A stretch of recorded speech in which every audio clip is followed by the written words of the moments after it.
What? Hello, everybody. Happy Saturday. Hope you guys are doing well.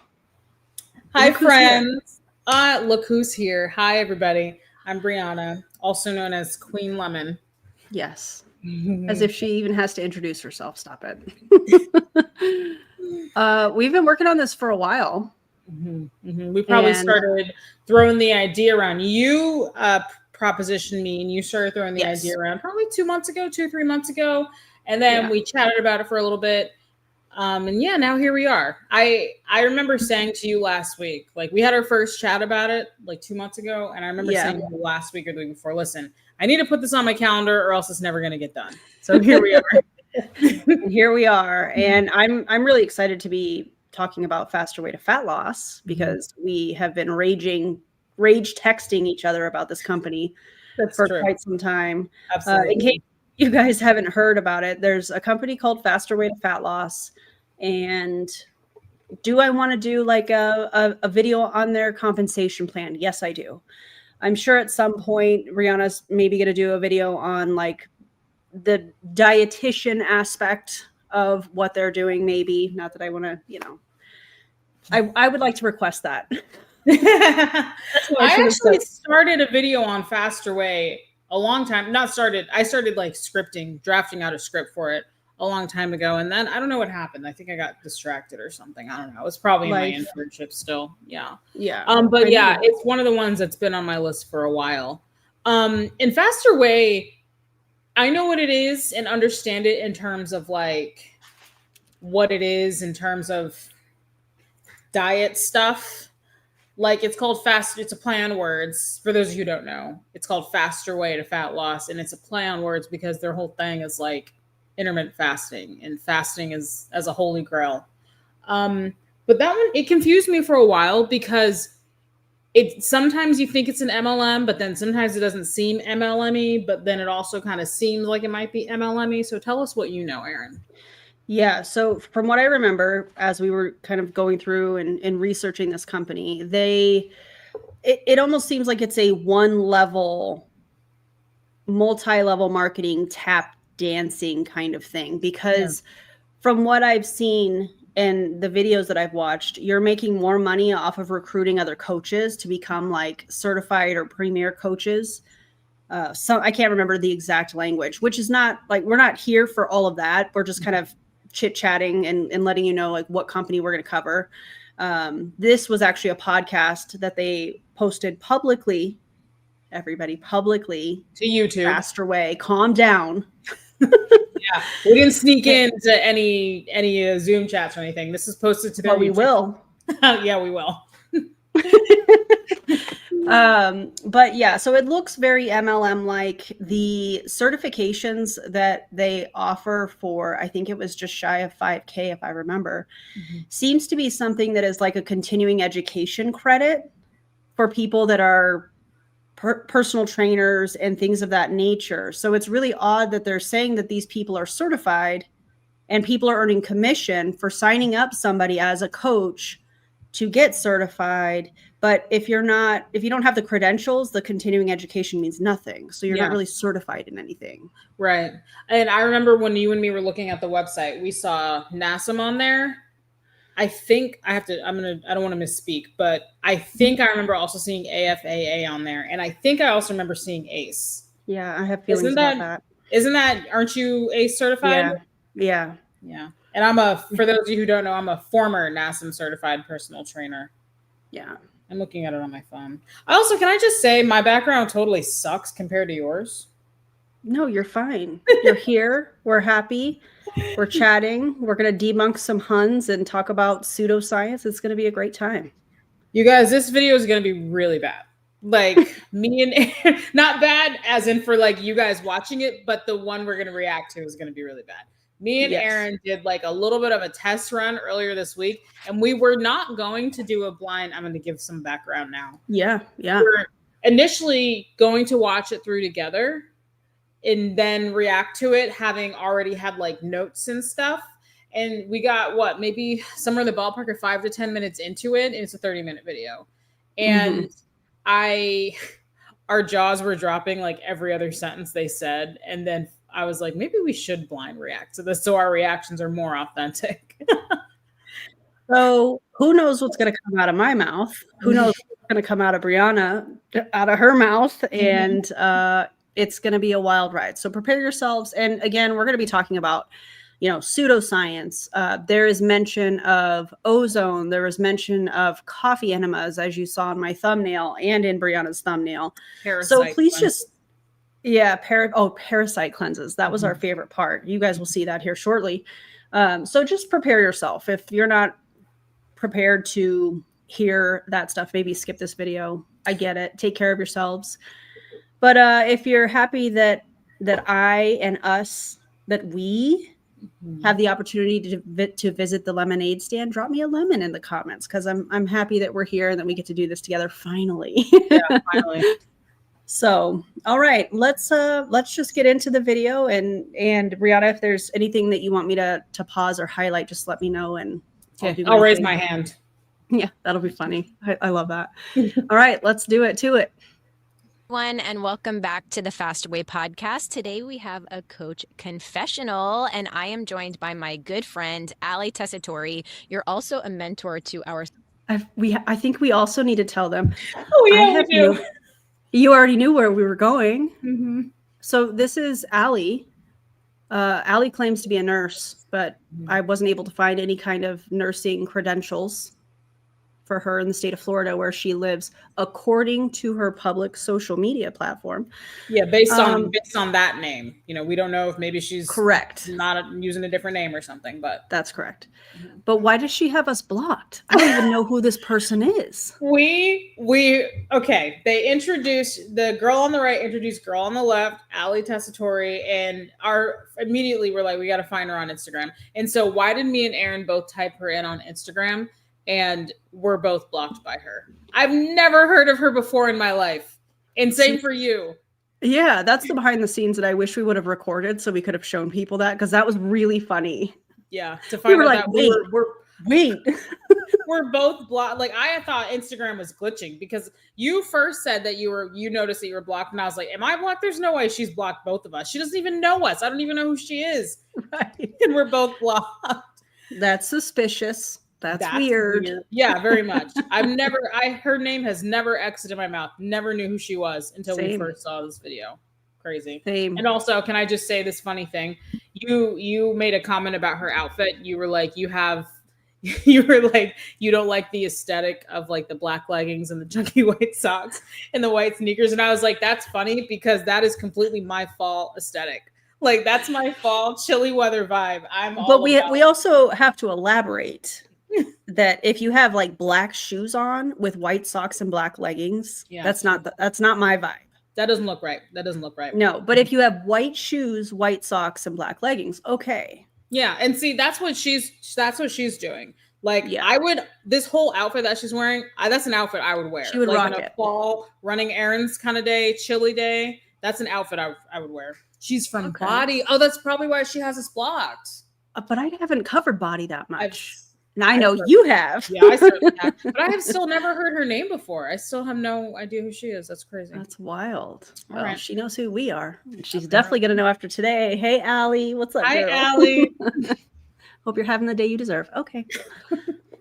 Certified coaches, and you happen to be certified in so many things as well. Exactly. Yep. You're like a hormone queen. I'm obsessed. Yes, with all of it. Yes. And we're going to be talking about biohacking, which our one friend calls it biohazard by accident. And I do those little emojis with the biohazard. It's like warning. Yeah.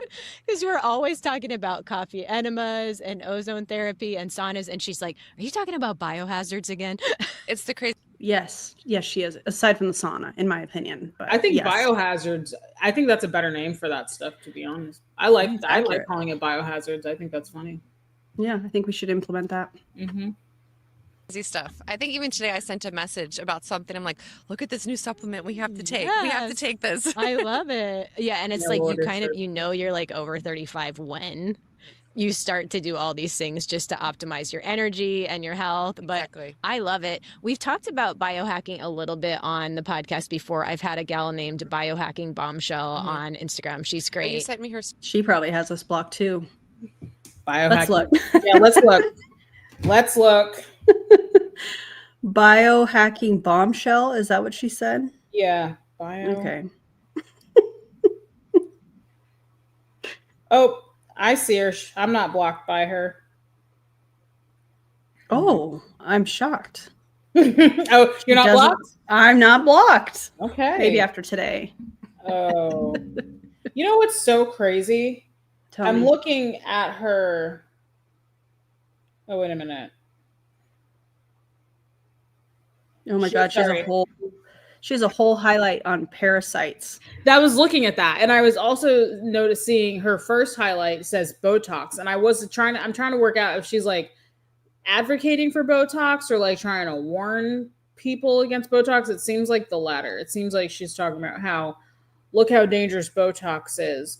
And I just have to say, it is I will give whoever this person is credit, because it's always so ironic to me where it seems like the crunchy people who are always so worried about the toxins in diet soda and toxins in this and that and the third. And oh yeah, this is Diet Coke. Guys, she has never had this. I haven't. Yeah. But it seems like they're always going on and on about the toxins and things, but they love injecting themselves full of Botox and putting chemicals on their hair and getting their nails done and all that stuff. And now I'm not going to act like I don't do any of that stuff. I regularly get my nails done. I get my hair done regularly. I have breast implants. So I'm not going to act like I'm not judging anyone for that stuff. It's just the irony is not lost on me. You're talking about like, you're so worried about toxins in diet soda that are in amounts that are not dangerous to us. Obviously not in the amounts that they are present in diet soda, but they have no problem like injecting Botox into their faces, which is an actual toxin. Yeah.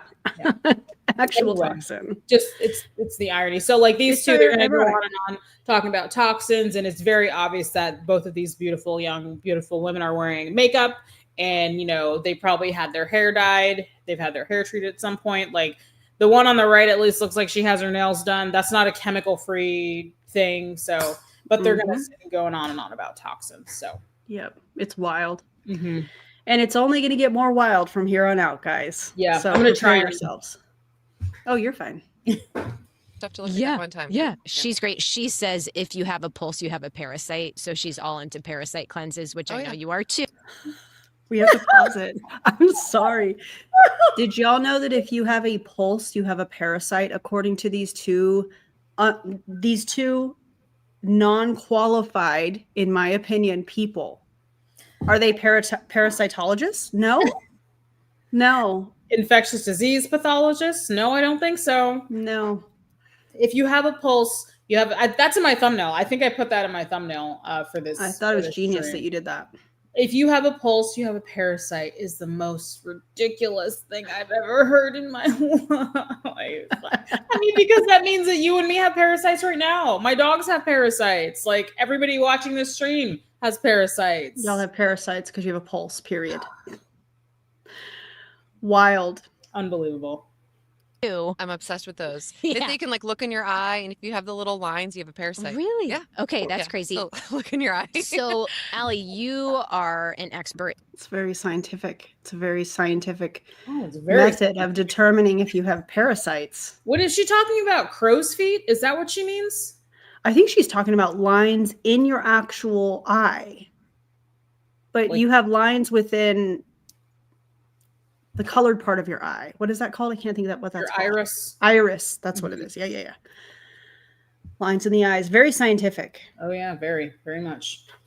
In all things, coffee enemas, colonics, liver detox, castor oil. But I just want to kind of dive into a few things. And I feel like we're going to have to do a multi-part series here. Part 2, part 3, maybe part 4. Yeah. Please do. Please. Because we'll cover it. Exactly. So let's first talk about coffee enemas, which, by the way, I tried for the very first time a few weeks ago. We went to one of our friends' houses and we all did it together. And it was funny because I was like walking out the door after doing my leg day workout, and Cole is like, "Where are you going?" And I said, "I'm going to Clay's house to do a coffee enema."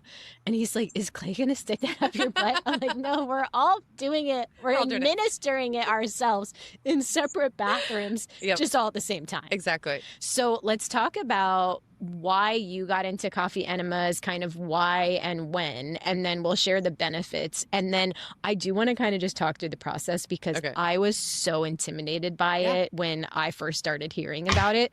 And so for everyone listening, we'll kind of go through the steps a little bit. I don't have any visuals with me, but I almost brought like the coffee enema kit and I was like, this is how you do it. Here's a tutorial, but we'll save that for another time. So when did you start getting into coffee enemas and why? I started doing coffee enemas probably a year ago. I've been in this space for 12 years and it started like, and I love your story that you've shared with hormones, PCOS and fertility. High blood pressure. Exactly. And mine started 12 years ago, right after I had Emmy. So Emmy and Emma, they're best friends. Okay.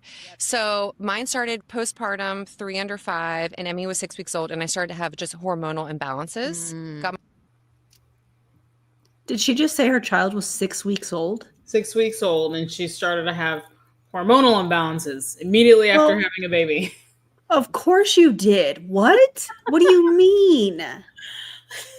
Isn't that like don't you technically start to have hormonal imbalances like the second you conceive?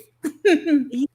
Maybe, or maybe not. And it takes a long time to heal after having a baby. And the fact that she's like 6 weeks after I had my baby, you know, I started having hormonal imbalances.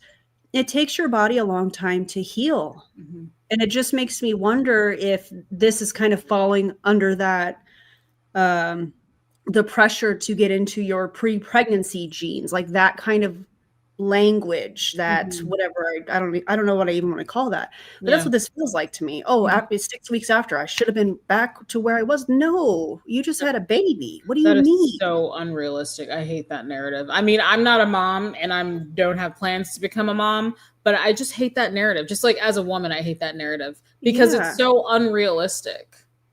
It's so damaging too, because it's making people feel like, well, if you're not the same size, that there's something wrong with them. There's nothing wrong with them. The human body heals how it's supposed to heal, you know?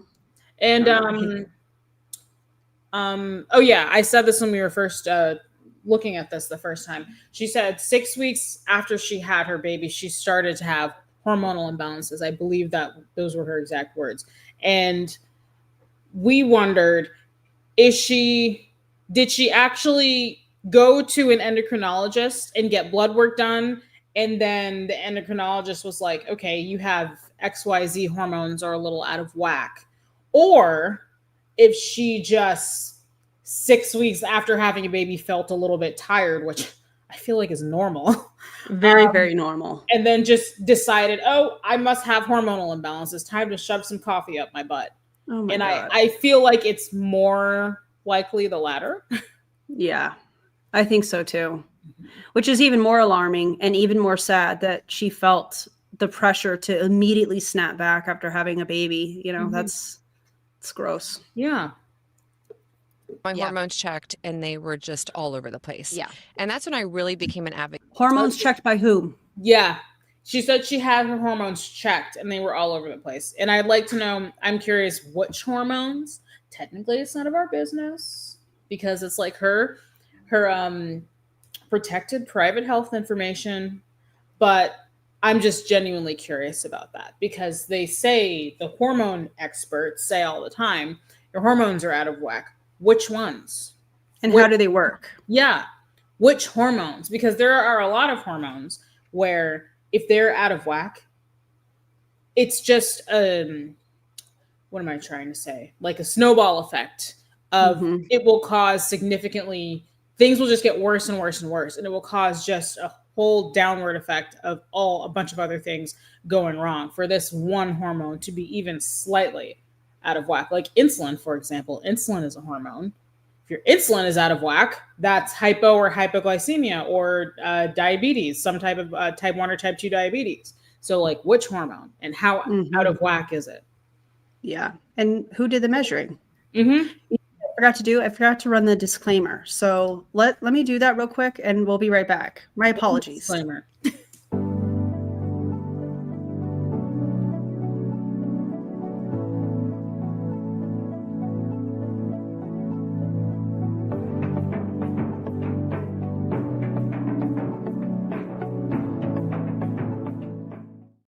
Okay, my bad. It's Look kind of how- important. It is. I like how quick and to the point yours is too. By the way, her disclaimer, that applies to me too. And I'm just putting That's that right. out in the universe. That's why we're playing it here together. All of Yes. this applies. All covered under fair use. Nueva, calm down. Okay. We're not talking about Nueva, but anyways. Advocate for my health, and I couldn't find the answers mainstream medicine, Right. so I became an advocate for myself, and I started to really dive deep and become a patient for myself, an advocate. That's when I got my certifications, and I started to realize that there were so many other non-medical interventions I could do to help heal my hormones, to help heal my gut, and just to have overall longevity, and just to feel my best. So I started with some things that we'll talk about maybe on a different podcast, but eventually I realized there was something called coffee enemas, and I started doing those a year ago. And I am a nurse, so putting things up my butt doesn't make me nervous. Okay. Now, This was where my jaw dropped. She said she's a nurse. the way that she said this makes it seem like she has a current nursing license. I agree. But from what I have found, she let that lapse in 2023. I'm not discrediting her education that she has to become a nurse. Shout out to all the nurses. I appreciate y'all. I talk about this often. However, I feel like she needs to differentiate that.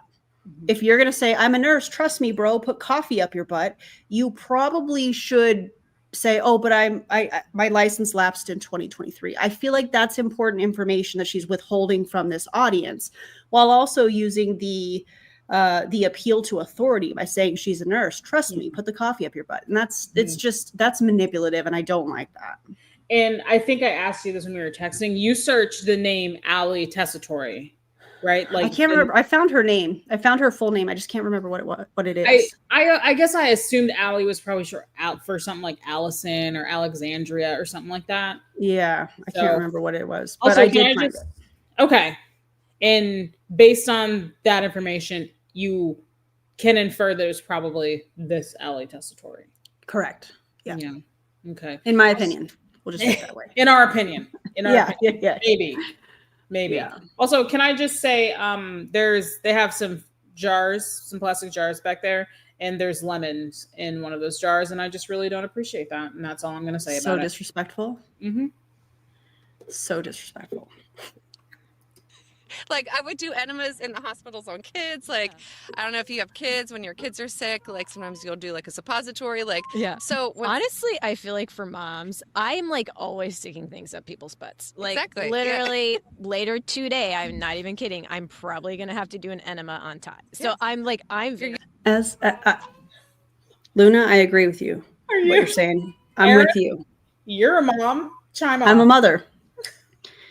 I can't really recall where, I mean, my kids are 18 and about to be 12. So I can't really say that I recall the last time I put anything up their butt, because that's weird. Also, the fact that she said, the way she just said, I'm probably going to have to do an enema for him later. Like, the way she said that makes it seem like, is her child going to like do something for her to prompt her to feel like, you know what, you need coffee in your butt? Like, is something going to happen? Like, is she going to, I wonder if your kid like going to do something? You know what I'm saying? Like, she just, enema later. And not differentiating whether she's talking about a coffee enema or like a regular enema for like constipation or something like that, as if there's no other treatment for constipation. Yeah. Luna agrees. She's right. Is that Luna? Is that her? That's Luna. Hi. Somebody said enemas as punishment. It's weird. That's weird. I will say Ali did mention that she's worked in a hospital. And she's used to shoving things up people's butts and doing enemas. For those of you who don't know, I'm an inpatient clinical dietitian. I work in the hospital setting. So I also work in a hospital. I don't get involved with enemas. But something that my hospital does is we use molasses as part of our enemas, which I never heard of before. But I remember when I was an intern, the other dietitian I was with, she's showing me tube feedings in ICU, and there was jars of molasses in there. And I said, "What's that for?" And she said, "Oh, they do enemas with those molasses. I think they use water, but I just never heard that before. I thought it was wild." But yeah, when you told me that the other day, I was like, I've never heard of that. That's so interesting. Yeah, it is. Used to it with butts. Exactly. It is what it is. Like if you're a mom, you're just you do what you got to do. Yeah. You do what you got to do when you're sick. Yep. And in the holistic integrative world, there's a lot of remedies like coffee enemas that are just incredible for healing, for hormone balance, for gut health, for digestion, for skin, autoimmune, and coffee enema is one of those. And how would it be? Can I just say, coffee enemas do absolutely none of those things that she said. Coffee enemas are not proven conclusively to do absolutely anything. In fact, there has been plenty of instances in which they are harmful. So everything she just said is absolutely categorically false. What I would like to add to that is this. Wrong, wrong, wrong, wrong. Wrong, wrong, wrong, wrong. You're wrong. You're wrong. You're wrong. Not you, Brianna, obviously, these two. That's funny. To hormone balance in particular, just because you're able to detoxify maybe toxic estrogen because your liver is functioning more optimally. Yes. Toxic What is toxic estrogen? I couldn't even say it. What are you talking about? Toxic estrogen. I know you're looking that up. You're looking that up right now, aren't you? Because what is toxic estrogen? I have never heard of it. Estrogen. Hang on one second. Parenting, just a moment. Mm-hmm. Okay. I'll read this. I just typed toxic estrogen in Google, and the AI overview says, while estrogen isn't inherently toxic, excessive or unbalanced estrogen levels can lead to various health issues. Well, that's obvious. Yeah.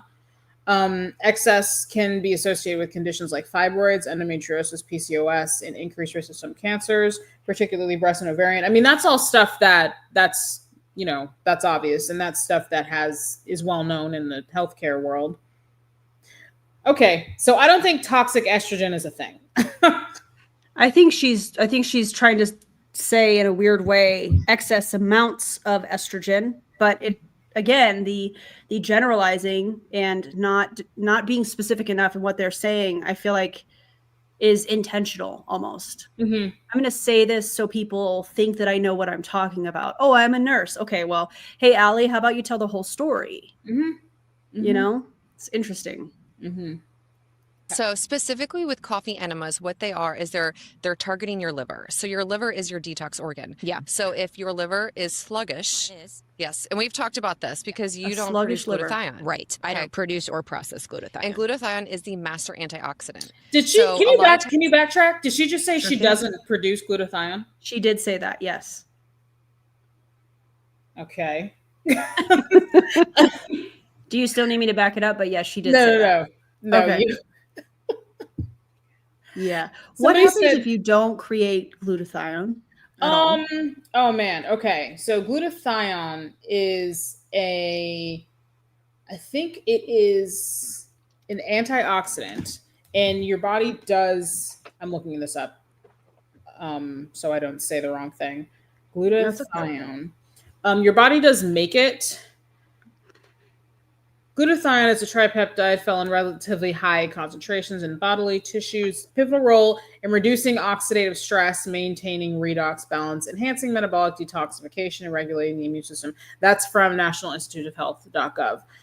So yeah, it behaves like an antioxidant. So if you don't make any glutathione, you'd probably not be in the best shape, although I don't know how much that would affect you as a whole, because your body does have other mechanisms to to mitigate oxidative stress on its own.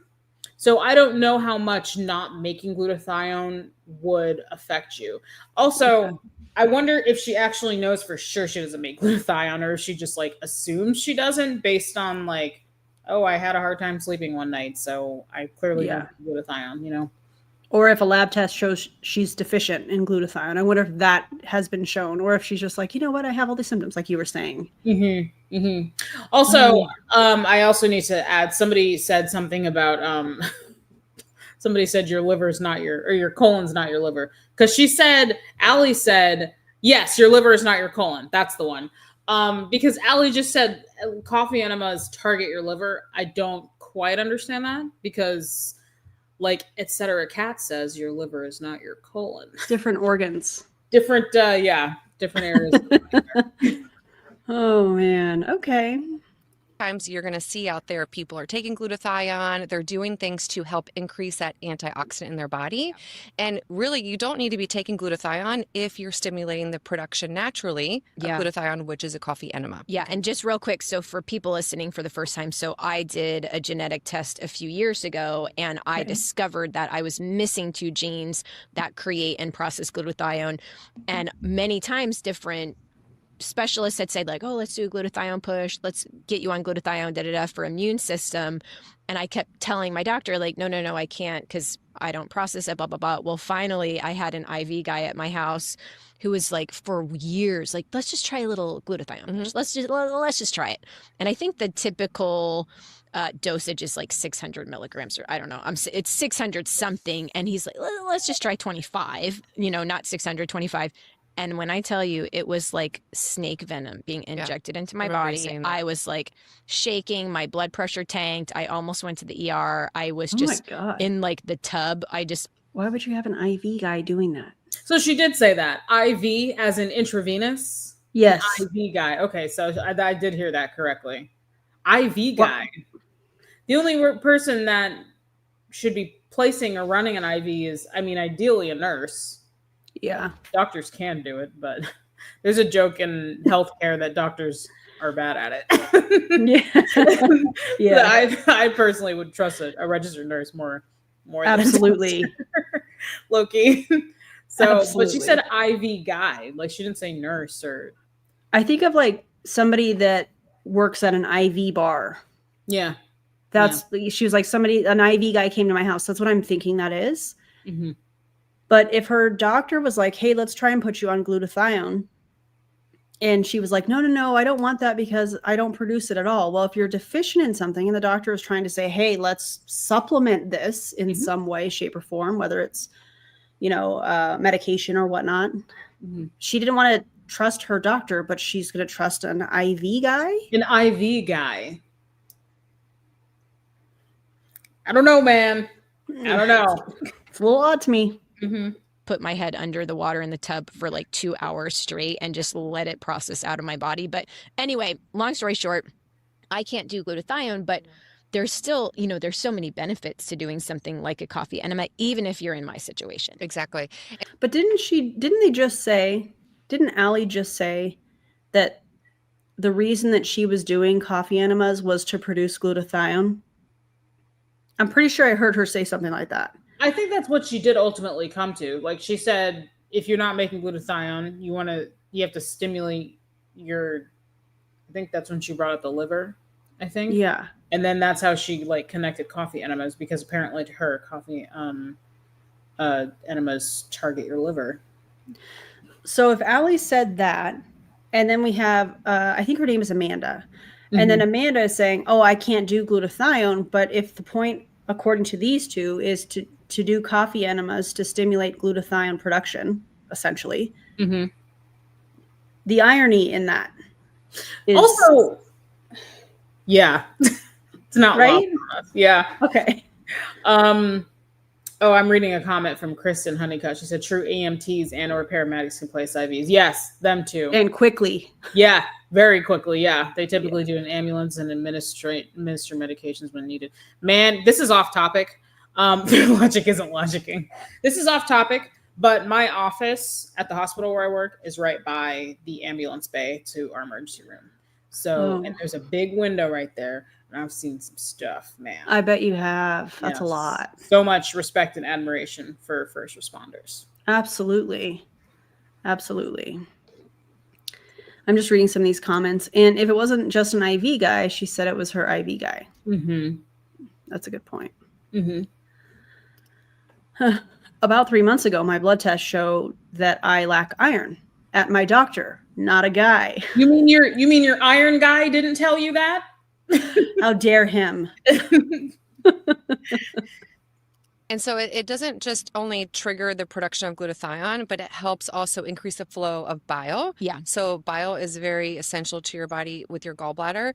And you saw in my stories. We got to talk about that later. Yeah. So I did a liver gallbladder flush and stones came out. And so what happens Hundreds is and hundreds of stones. Yeah. I mean, hundreds of stones.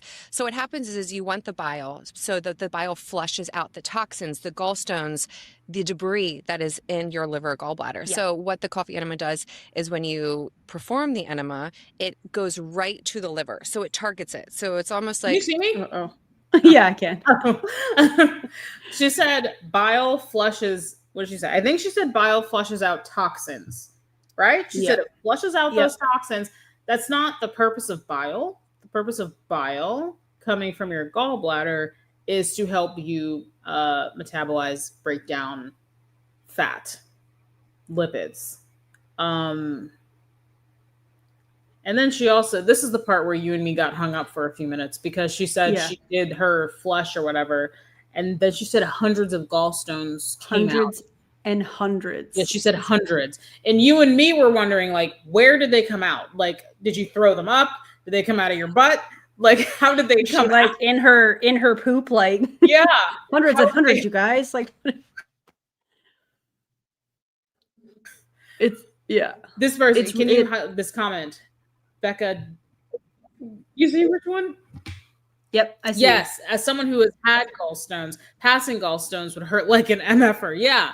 I imagine passing hundreds and hundreds as she claimed to have had, that couldn't have just been a walk in the park that she would have just easily been able to do at home.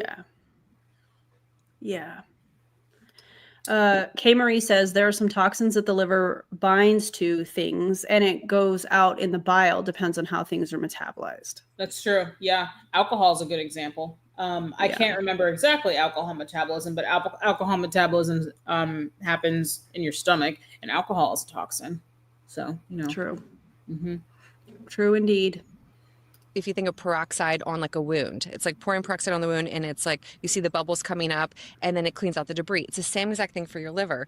So when you insert the enema and you let the coffee flow in, it literally goes right to your liver and it sits there and it releases everything, and then it produces the glutathione, increases that, and it also eliminates all the waste that is in there. But it also, because it's cleaning out the toxins and heavy metals in your system, that can help regulate your hormones. It can help reset your gut health. Yeah. It helps with, again, with just total systemic inflammation.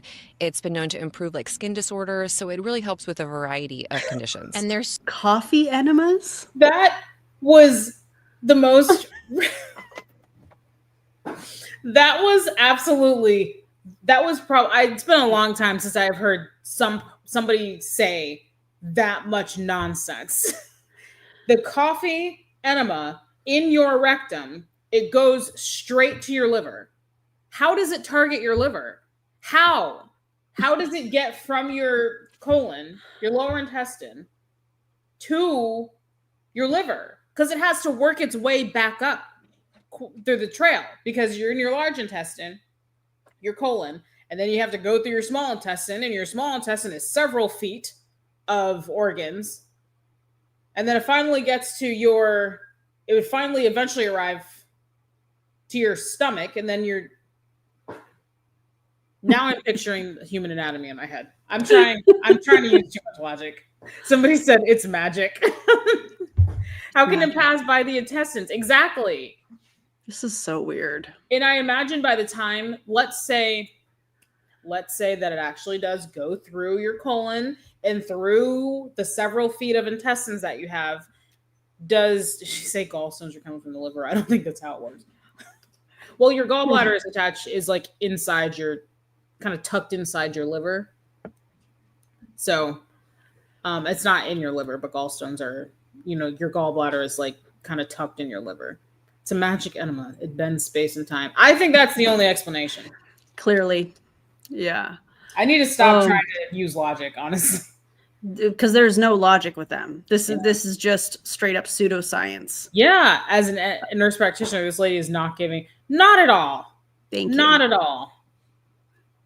If you do a headstand, it just trickles down. Do you think they do that? Do you think they invert when they do their coffee enemas? No, I think they lay down. But do you think it like works more if they invert themselves? I'm sure there's do I say this? Yeah, I'm going to say it. I'm sure there's weirdos that think that helps. Yes. Mm-hmm. Yeah. All right. Pseudoscience. That is insane. Yikes. Certain people groups who have been implementing this practice for many centuries. Like it's not it's just ancient. something It's ancient. brand new. And I love to take the best of the best from Western medicine, from Chinese medicine, from Ayurvedic medicine, and just say like, okay, what has been working for different groups for a very long period of time? It's just like with fasting. Fasting is that how you put together the nutrition plan for Faster Way? You just picked and, I'm going to do this and we're going to do that. And we're going to do intermittent fasting. We're going to do carb cycling. Is that how that worked, Amanda? Because that's what it sounds like to me. I don't know. And what's funny too is they're barely, how far into this are we? And they haven't mentioned fasting at all. We're almost 8 minutes into their video. The video is like 28 minutes long. Okay. Oh, Amy, thank you for being a member for 6 months. I appreciate you. Amy says the vast majority of blood from the intestines / colon goes to the liver before anywhere else. Also 6 months. Thank you so much. Appreciate you. This is wild. not new. When I started the Faster Way to Fat Loss, it wasn't a new concept. It was new to mainstream US and felt very extreme and intimidating, but it wasn't a new practice in the world. Yeah. And so let's just talk a little bit about kind of the how, because again, I've heard about coffee enemas, but I was like really intimidated. It's intimidating. I'm like, what type of coffee do I use? What if I use the wrong type of coffee? Should it be hot coffee? Should it be cold coffee? How do I insert it? Blah, blah, blah. So let's just go through the process, because we can break it down to make it seem a little bit less intimidating, and then share some of the outcomes that we experience as well. So first and foremost, you can use any sort of organic coffee. Mold free. It has to be mold free too. Okay. So organic, yes, but it needs to be mold free. So don't use your everyday coffee that most have in their home. No Folgers coffee, everybody. Okay. Or don't go to Starbucks and get a cup of coffee and do that. So it has to say organic, mold free. Yeah. It's really important. Purity coffee. Of course it has to. Purity's great. But has to be organic. Of course it has Totally. to. Yeah, it has to be organic coffee. Regular coffee won't cut it. Wait until people hear the name of the brand that she's about to suggest. Remember when we went down that rabbit hole? Yes, and we found it on Amazon. Yeah, wasn't the whole kit like $170 or something? Something absurd, yeah. Wild. I bought a coffee specifically for coffee enemas on Amazon that you had used, and it's called Bum Beans or something. Happy Bum. Well, there's a couple different ones, but Happy Bum is the one that I use. Yeah. And I like that one because I originally started with Amazon. I just went to Amazon, and the enema bag I gave you was the one that I started out with. Yeah. So just so you know, we were talking about this, and I gave all of them enema bags. All our friends. And it was a joke, but then they all wanted to do it. That's how we ended up having an enema party. It was a joke. What? What kind of sick joke is that? If somebody gave me coffee and was like, use this as an enema, ha ha, waka waka. What? What kind of joke is that? Also, I'm not using it as an enema. That's so disrespectful to coffee. I would never disrespect coffee like that. Coffee goes in your other end. And I'm looking at Happy Bum Beans coffee right now. And it is $35 for a 400 gram bag. And it's pre-ground. But didn't we find the whole... There was a kit. I found it. Yes, the coffee enema kit. Oh, it's a beginner's bundle. $138. Oh my God. Okay, I was a little off on the price, but I mean that's still absurd. I would rather buy my Nespresso coffee and drink it and enjoy every delicious sip. I would much rather enjoy it that way, or even an iced coffee. I'm cool with that as well, because it's still going down through the digestive system. Yeah. So Yeah. It's going in the right way, the correct way. indeed. Indeed it is. So Happy Bum, I love Happy Bum because if you are a beginner, it gives you everything you need. It gives you the enema bag, so you have the choice of getting the silicone or the glass. I have the silicone. Yeah. Personally, I like the silicone because you can travel with it. Right. So like if you're going to Costa Rica, you can take It that comes with silicone a little back backpack that Yes. says like enema on the back. representing Premier. It's Premier Enema. It says Premier Enema, and I wore it around to track me, a literal bag I have a that picture said of it. Premier Enema. Yeah, it's the best. It's the best. So Imagine going on vacation and saying, you know what, babe, we're going to have to go back to the hotel room for a little bit because I have to put coffee up my butt. And why did she say Costa Rica too? Like she just Very pinpointed. specific. Yeah, that was very specific. I wonder if somebody else in the chat noticed that too. Jasmine B said that too. It was very specific for them to just like her to pinpoint Costa Rica. Her saying, I didn't say this initially when we talked about this, but I wonder if Faster Way is like kind of an MLM, but not really, but like kind of MLM-y. I wonder if they do like, you know, bonus trips or like the trips or something like that. I'm sure they do. Yeah, and maybe that's why she said Costa Rica. Like maybe Costa Rica is like a Mm. destination for them. A hint at the next contest. Yeah, maybe. Yeah. Yeah, interesting. When we were in Costa Rica, you know, and I did the coffee enemas, girl, relax. Just drink some coffee. If I go to Costa Rica, I'm just going to drink their coffee. Oh yeah, some great coffee comes out of Costa Rica. Yeah. Yeah. Mm-hmm. I definitely won't be putting anything like that up my butt. No, thank you. No. Hard no. pass. Mm. yeah, I would go with the silicone just because you can travel with it. It's so much easier than glass. I do have the glass. It's a little bit easier to clean, but it's not travel friendly. Yeah. In the kit with Happy Bum specifically, it comes with the silicone or the glass. It comes with the coffee that you should be using. Got it. So I usually suggest going with the medium roast first. It's a little bit more caffeinated. Don't go with the stronger until you're used to it. So Yeah. funny. And then it also comes with a little like how-to. Yeah. So that like if you don't know who to She just look said for, she should use ask. you should go with a medium roast because it's not as strong. What does your rectum know the difference? Don't you dare use a blonde roast or a dark roast. No, no, no. Start off with medium roast. Does your butt really know the difference? Oh my God. I forgot about that part. Yeah, me too. It gives you all of the instructions. What is in that the booklet. worst that can happen if you put the wrong? Do they have a burrito for this? They better not. I would be I would feel so disrespected as a barista. You want Seriously. to put it where? No. You know, when we talked about doing this live stream, we both said, "Oh, we're gonna have coffee," and here we are having a Dr. Pepper. Oh yeah.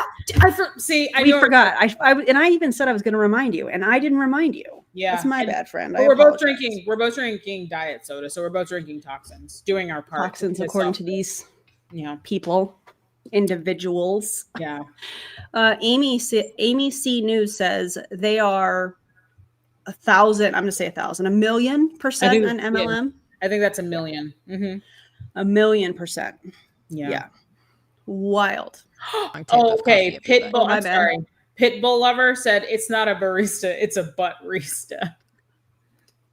I see what you did there, and you know what I have to say to that? Oh my God! Yes.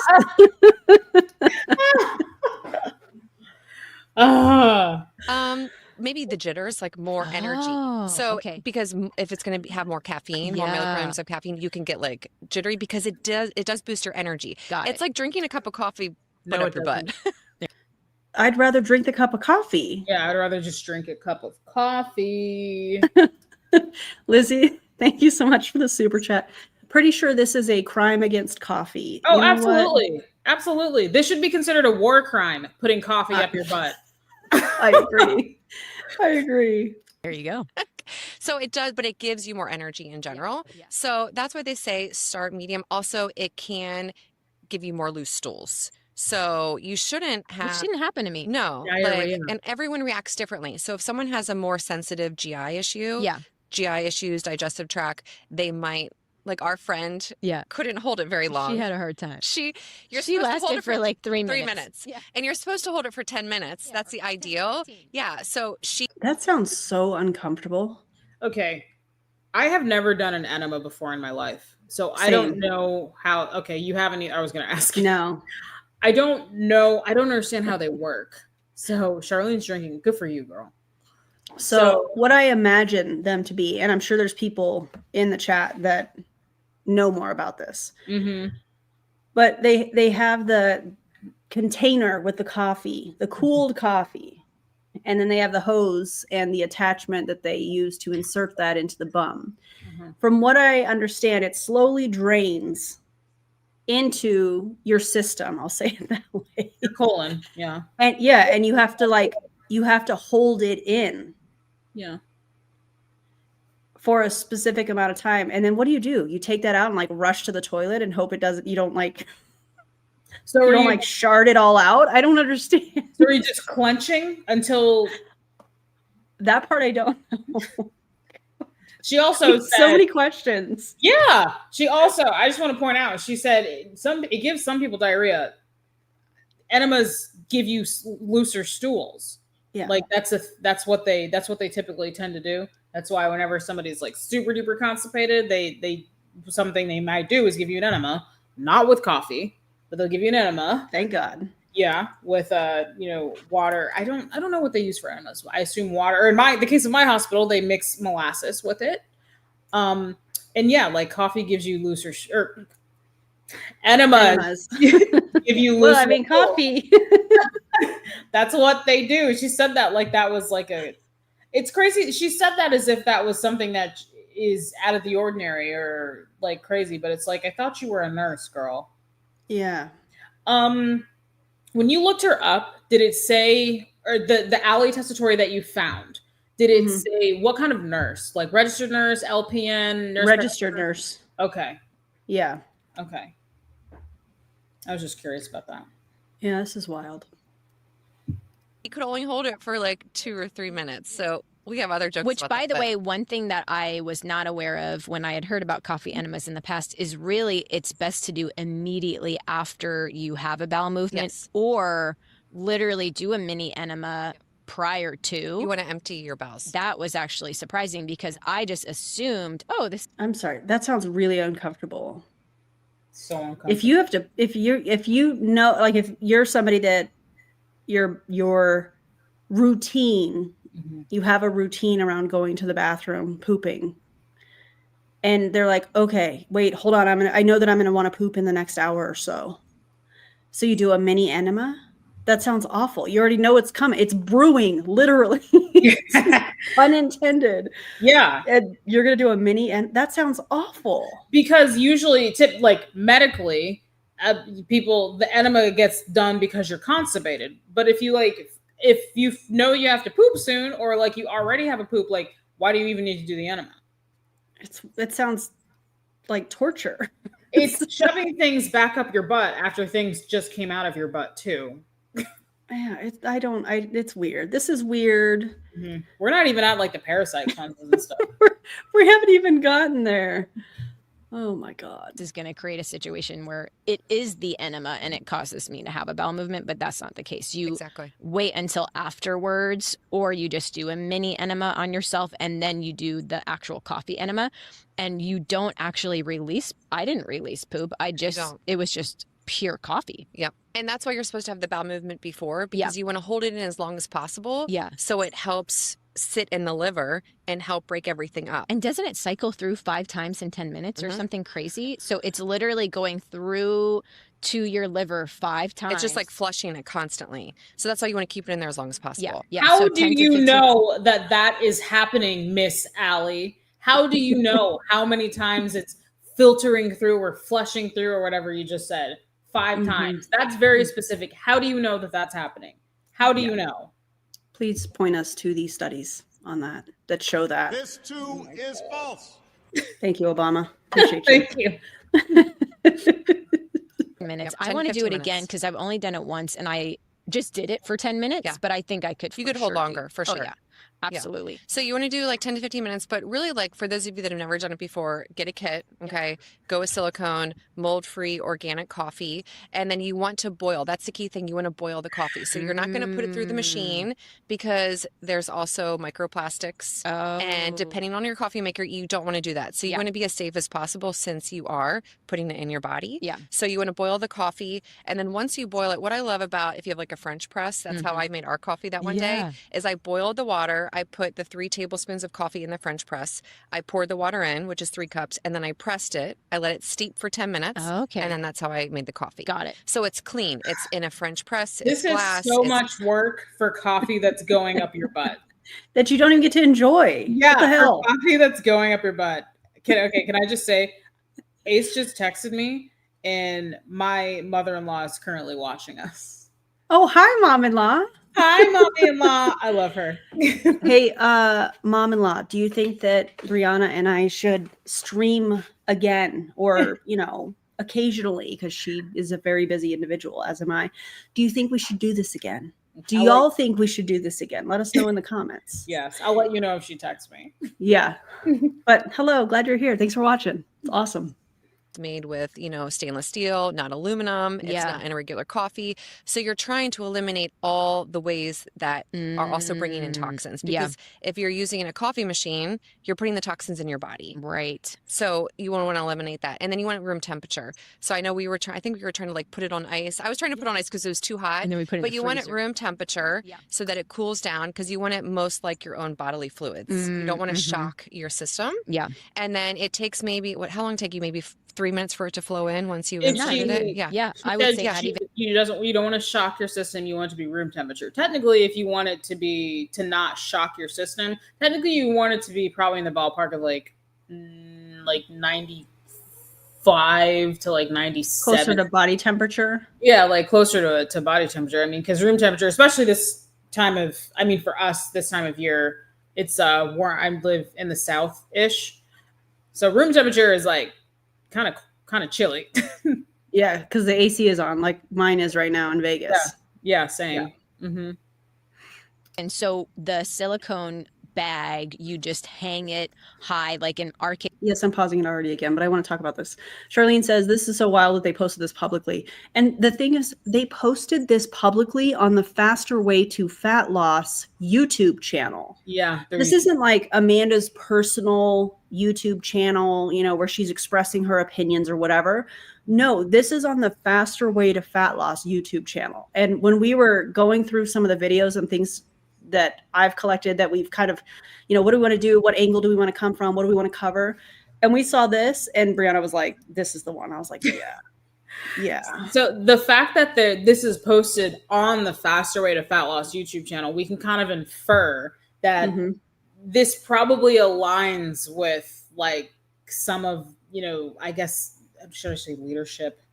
I guess I hate saying leadership because it feels MLM-y, but we can assume that like this aligns with how most people at Faster Way think, or at least some of the people in charge, or at least whoever's running the podcast for the whole company.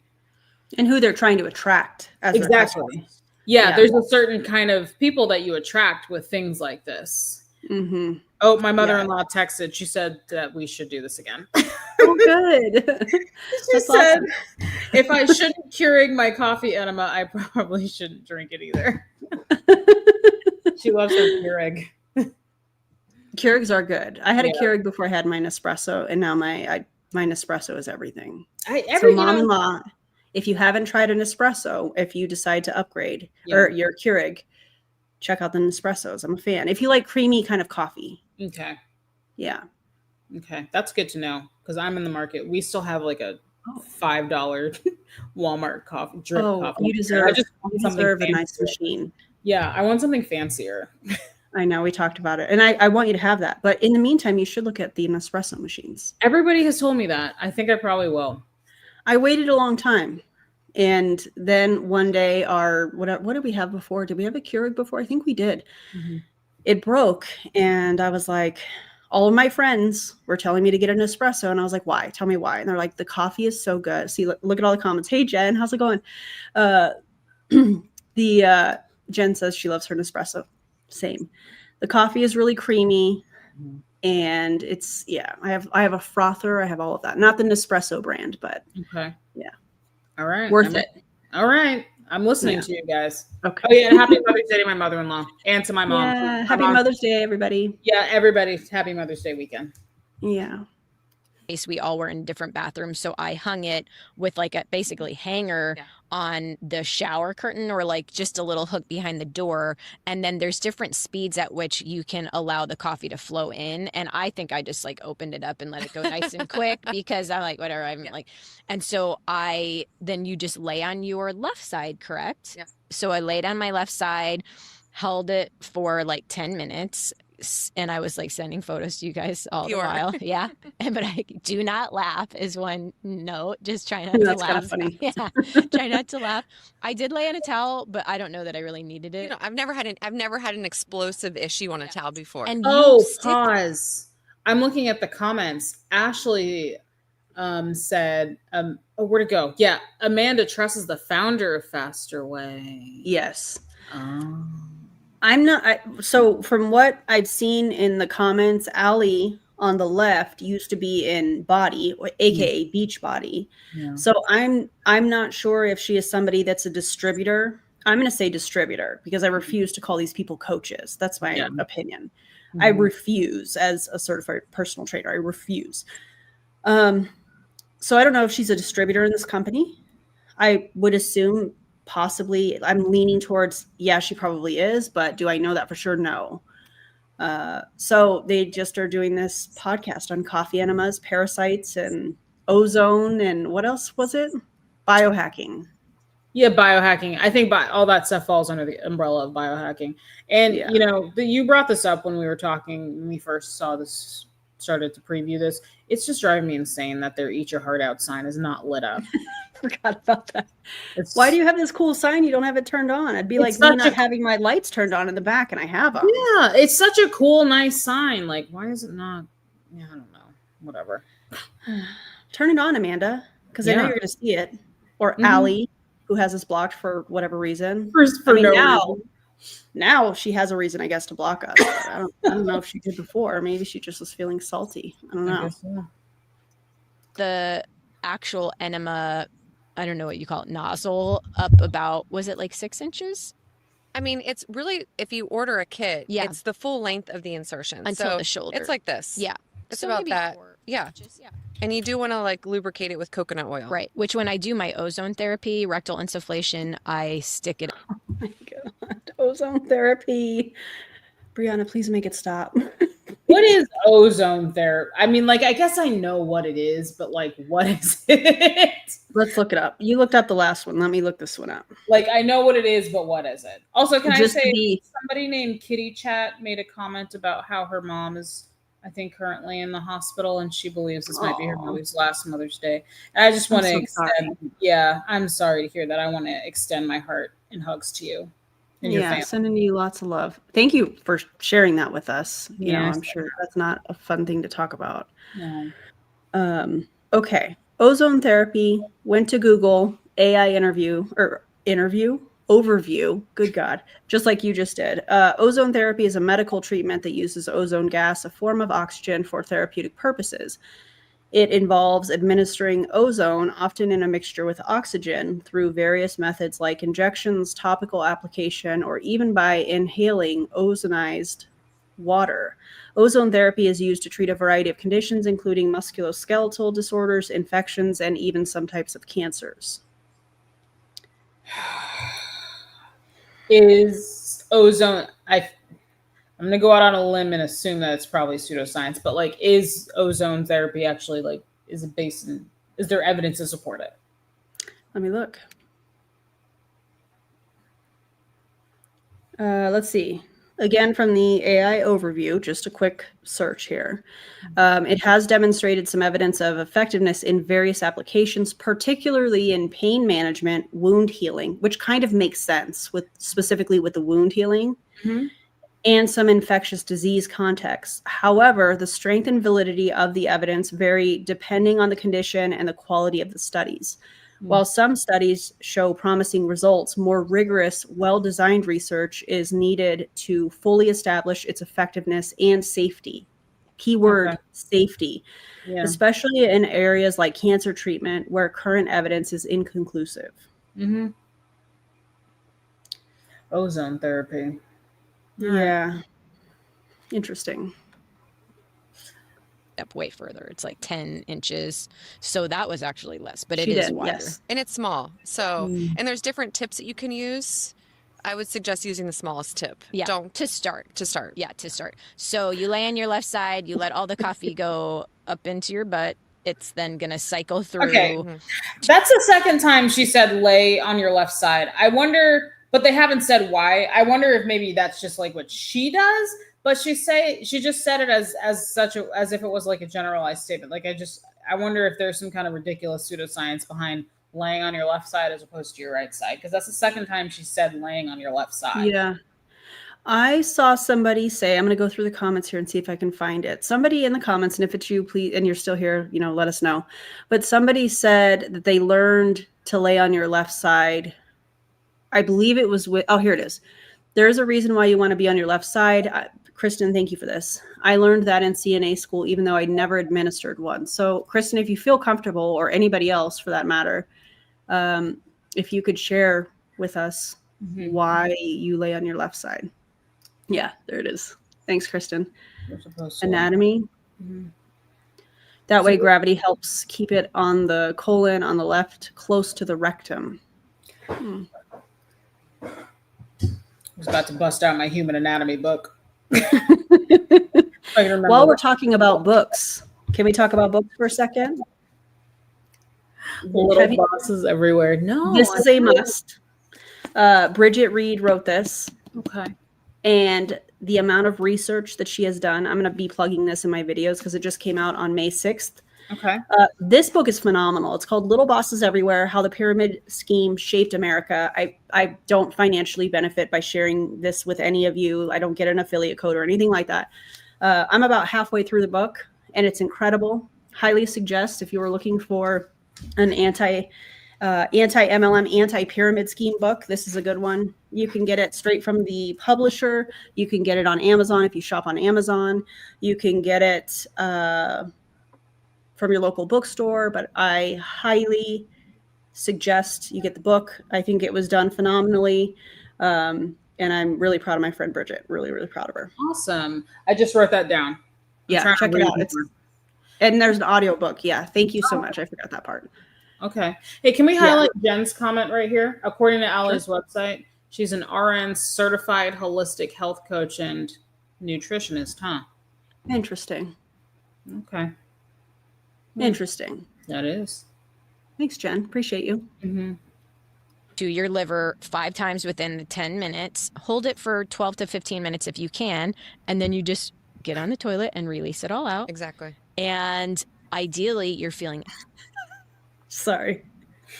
You get on the toilet and you release it all out. Listen, I'm thinking that this sounds like Bridesmaids. Oh, yeah, you said that. And Melissa McCarthy she was doing it on the sink, and she was like, it's coming out of me like lava. Like hot lava. Have you seen that movie? Please tell me you've seen that movie. Oh, man. If not, you should. That scene is so foul, but it is so funny. So funny. Energized. Ideally, you're feeling like your liver's a little bit more optimal, where mine is like very sluggish in general. Cool. Yeah. And you should share your experience too post, because I remember you saying like, I feel tired. Yeah. I was tired. You were like, I think I need to take a nap or something. I would have to do it again to see if I have that same reaction. To be fair, it was a Saturday, so it's like I've had the whole work week ahead of me. I did my leg day that morning. Mm-hmm. And so was I tired from the coffee enema, or was I just tired? It's hard to say. Yeah. That's fair. But leg days take me out. Oh, yeah, absolutely. I do you like doing leg days? Yeah, I like leg day. Like if you could pick your ideal body part to work out, your favorite workout, what would that be? Probably a leg with a glute focus. I do like glute workouts, but typically I don't like leg days. I do them because we don't skip leg days over here. Nope. We don't do that. Unacceptable. But I would prefer doing upper body any day of the week. Really? Specifically shoulders. Yes. Yeah. I love it. I love leg day. Yeah. They're my What favorite. do y'all think? What Jen says leg days are the best days, and I agree. Oh. I mean, I do them, but they are not my favorite. They You do take it- me out. You do it, but you complain about it the whole time? Hell yes, I do. Yes. Just internally. Anytime you do any type of detox, Yeah. whether it Yeah. is coffee enemas, castor oil liver packs, any of the remedies that we're talking about here today, Right. you can be symptomatic. You can have a positive experience, meaning like you can have more energy, you feel like you can go run a marathon, you feel lighter, great. you're less bloat, or you can be the other side where you can have detox symptoms where you can feel tired, Headache. have a headache. You know, so that's why it's really important to make sure you're hydrated, make sure you're eating clean Feeling food, tired make sure that and if your having body's a headache.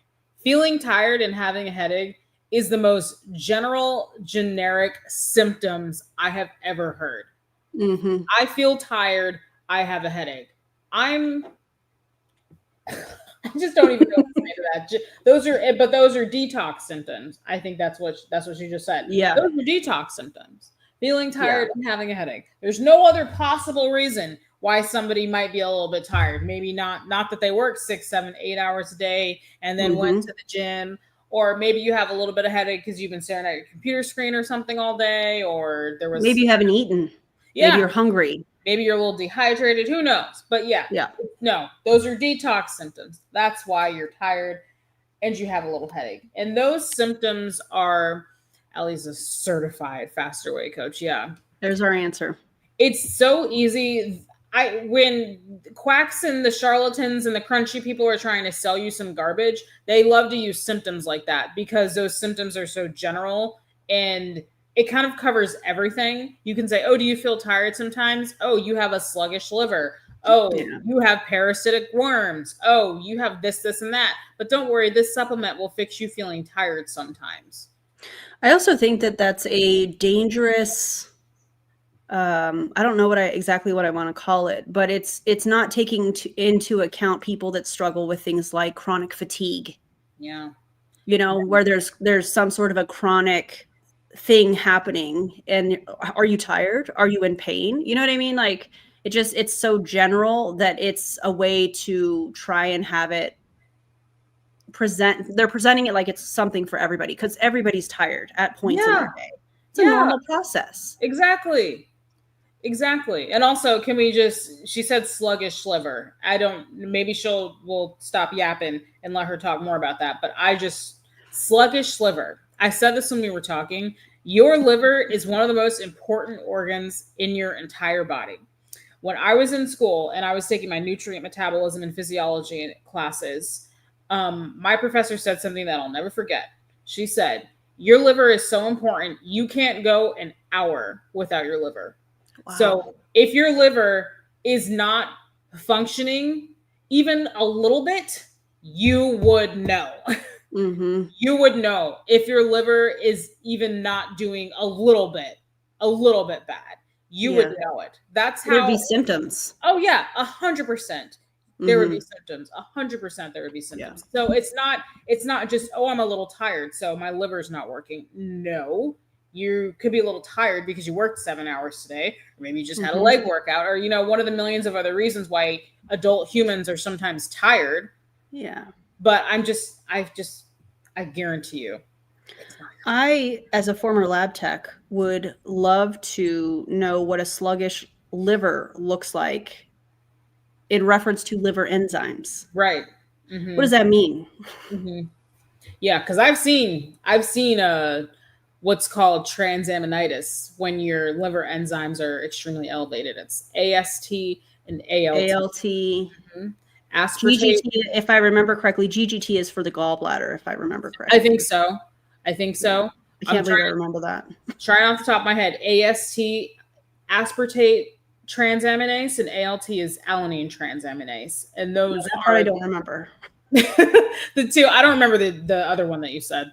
And those are the GGT. Two enzymes that are created by your liver. And whenever you're doing like liver functioning tests, they always test for those to see what they're doing, if they're really high, if they're really low. So like sluggish liver, that's not a thing. I'm sorry, it's just not. That's not a medical diagnosis. Because you imagine going to the doctor and saying, "Doc, my liver is sluggish." Doctor would be like, imagine saying, "I've been tired and I have a headache, so I think that my liver is sluggish," to the doctor. Yeah. What? And the doctor maintaining a straight face. I can't even imagine. That you do rest, don't push yourself, because again, if you haven't been doing any of these type of modalities for detoxing, you're detoxing years of toxins in your body, and heavy metals and even food pollutants. So it is normal for your body to experience that, and that's where you can like benefit, or not benefit, but you can aid in that with maybe taking like a binder. So we took binders before we did the enema, which a binder is, think of it like a vacuum. So you take this binder, has charcoal, clay in it, and it sucks up the toxins and it helps poop it out more so that those toxins don't stay in your body. So there's ways to... I have questions.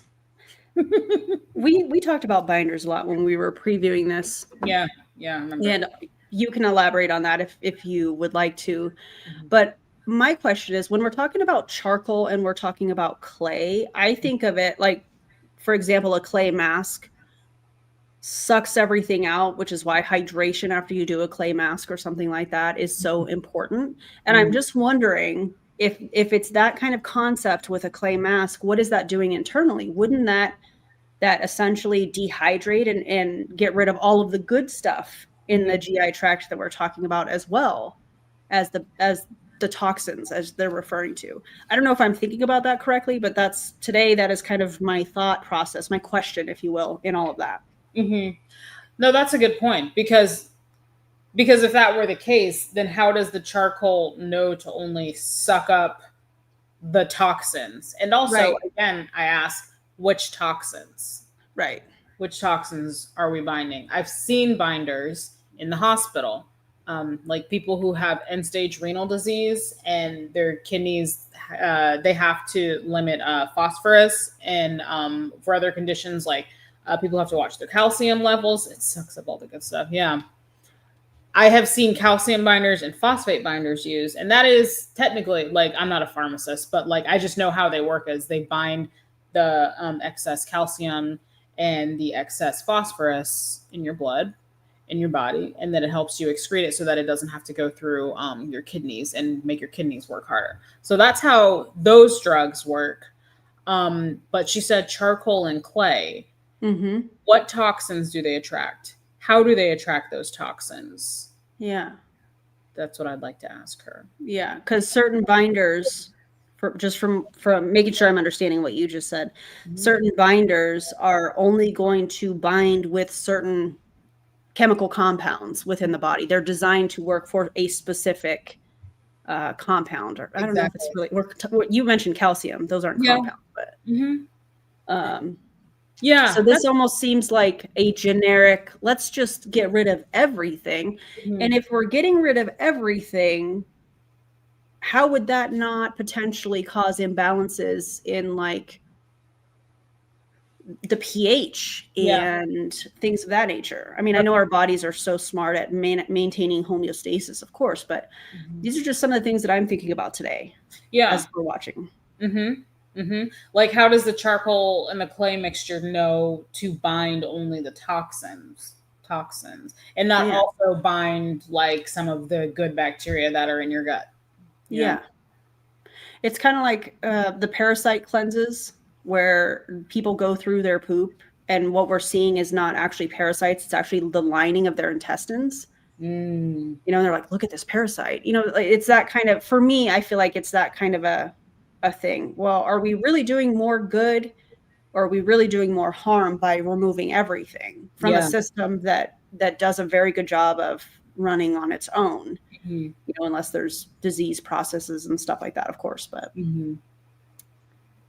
I don't know. Those are my thoughts. Y'all let me know what you think in the comments. I agree. Yeah.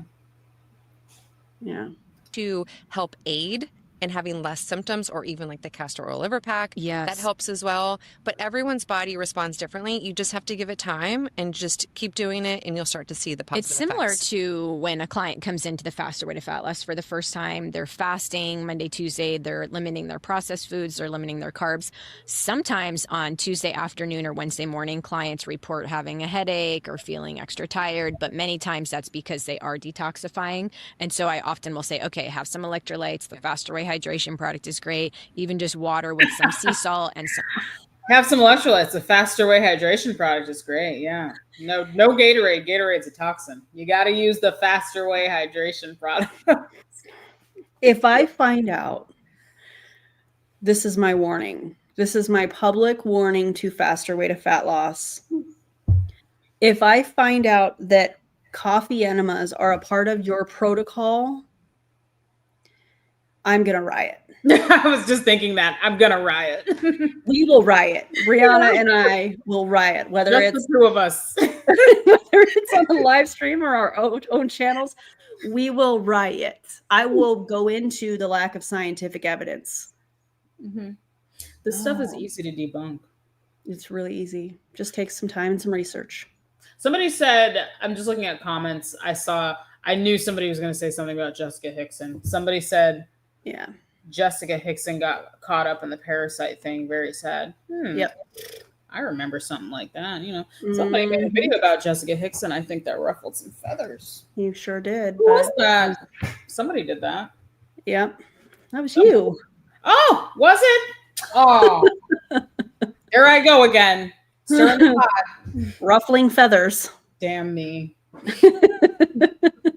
Lemon is awesome. So I think, it's just similar. And I'm now kind of at a different level of trying out some of these different biohacking things. We are jumping around, but I do want to talk about the castor oil Liver pack. So I forgot to do it last night in the sauna. I'm going to do it tonight. Okay. But we did the castor oil pack right after the coffee enema. And this is something I was super intimidated about because I was like, oh, isn't castor oil going to be super messy and da-da-da? Well, the packs that we got off of Amazon, oh my gosh, so easy. No mess at all whatsoever. Yep. It looks like a big Band-Aid. And it has adhesive on it, but not adhesive that makes my skin react because I do have that reaction sometimes. And you put like 1 or 2 tablespoons of castor oil on the middle of the pack, which has almost like a felt patch, I suppose. So you just like a big Band-Aid on there. Yeah. Yeah. And then you put it on your right side, right under your rib. Yep. Yes. And you just leave it there. I now have been doing it and then going in the sauna because I guess the heat can kind of activate. Maximizes it. But share with us just a little bit about the benefit of the castor oil. So the castor oil liver pack, I would say that if you're not doing anything at all, you can start this today because it's so cheap. Like it's literally like if finances are an issue for you and you're like, I don't want to buy the enema stuff, castor oil liver pack you can do every single day and it's going to help with very similar qualities as the coffee enema. So you do it every single day? I do it probably anytime I'm in the sauna. So anytime I get in the sauna, I will use the castor oil liver pack or when I do the enemas. So again, if you can stack these two things, the castor oil plus the sauna, the castor oil plus the infrared, the castor oil plus the sauna, it's just going to maximize the detox benefits and it's going to help support the toxins to get out of your Isn't a castor oil pack supposed to help with digestion? Supposedly, she must be pooping day and night. Absolutely. Sounds terrible. Castor oil is been used. I know it's been used medicinally for probably centuries, and castor oil actually does have some pretty good uses. Like I have castor. I have like a bottle of it, somewhere in my beauty arsenal, and I have used it before on my hair. It is a very heavy, thick oil. So I've used it before to like kind of moisturize my ends before I put my hair up in braids or something like that. And like it can be good for like dry skin in the winter. And I also know that if you drink a lot of it, you will be pooping a lot because it does have a laxative effect. And I've also read that it can induce labor too. Yep. Do I suggest that? No. No, because the last thing that you want to be doing is pooping your brains out and going into labor. I can't even imagine. Oh, no. Because don't you poop sometimes when you have a baby? Yeah, because your Oh. body's like clearing everything out, getting ready to push the baby out. Yeah. Oh boy. Mhm. Okay. So on top of that, you're adding more. yeah. Okay. No, thank you. And then you also, from what I understand, you also risk the becoming dehydrated while you're going to labor, which not good. You don't want that, I imagine. Mm-mm. So, okay, she also said, castor oil packs. And I think I've reacted to like a TikTok or two with people doing castor oil packs, like on their stomach, on their abdomen area. And it really is, I looked it up on, what's it called? Amazon. Oh, why am I pointing the camera down there? Sorry. Yeah, I was just looking up on Amazon because I think she said that's where she got them Look from. at this one I found. It has like a pack for every part of your body, apparently. Oh my God, why? So she calls it a castor oil liver packs. So I'm assuming it's just like this kind of pack band thing. Looks like a giant Band-Aid. And then you put the castor oil on it and then you apply it directly to your skin. So I guess the logic is that it's absorbing into your skin, but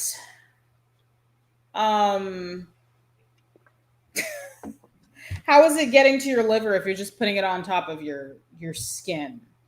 Also, wouldn't that depend on the size of the castor oil molecules? Yeah, as far as how far it passes into the skin. Mm-hmm. I will say we've talked about skin a lot on my channel. Skin is a selectively permeable membrane. It doesn't just let anything in. Your skin is your body's first line of defense against pathogens and disease and stuff. So your skin doesn't just open up and let everything in. In terms of like the molecule, I don't know how big. That's a good point too. I don't know how big castor oil is like as a molecule. Are there any dermatologists or chemists in the chat that can chime off? I'm sure we do. Mm-hmm. Let us know in the comments if you do or if you know. Yeah, we're very sciencey today. I love this. I love this so much. I will say, can I just say, out of all of these though, this one is probably the most harmless.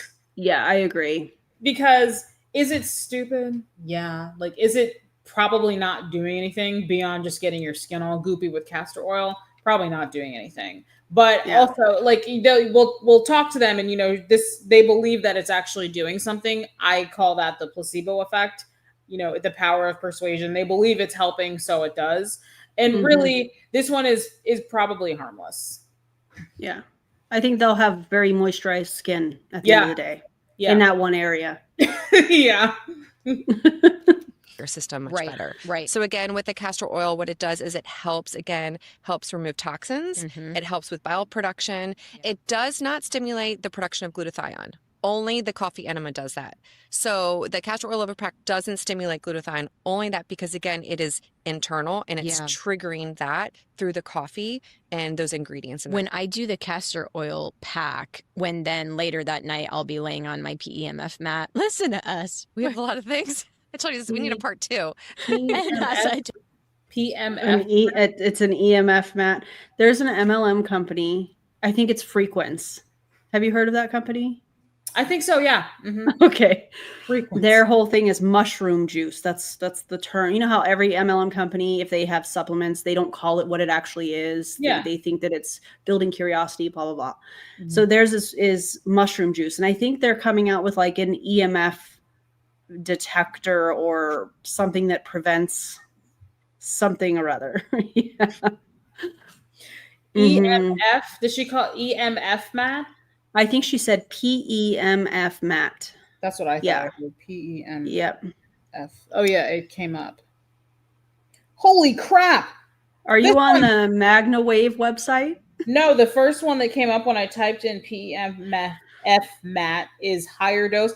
This one's almost $1,400. That's crazy. Okay, so pulsed electromagnetic field, or PEMF therapy, is a medical treatment that uses electromagnetic fields to stimulate biological processes, particularly bone healing and pain management. There's a lot of mention of pain management within some of these things. Have you noticed that? Yeah. I think that's, I could see that as exploitative because a lot of Yeah. people live with chronic pain from an injury, or maybe they have a chronic disease or an autoimmune disease that causes them pain. I see that as very exploitative. Agreed.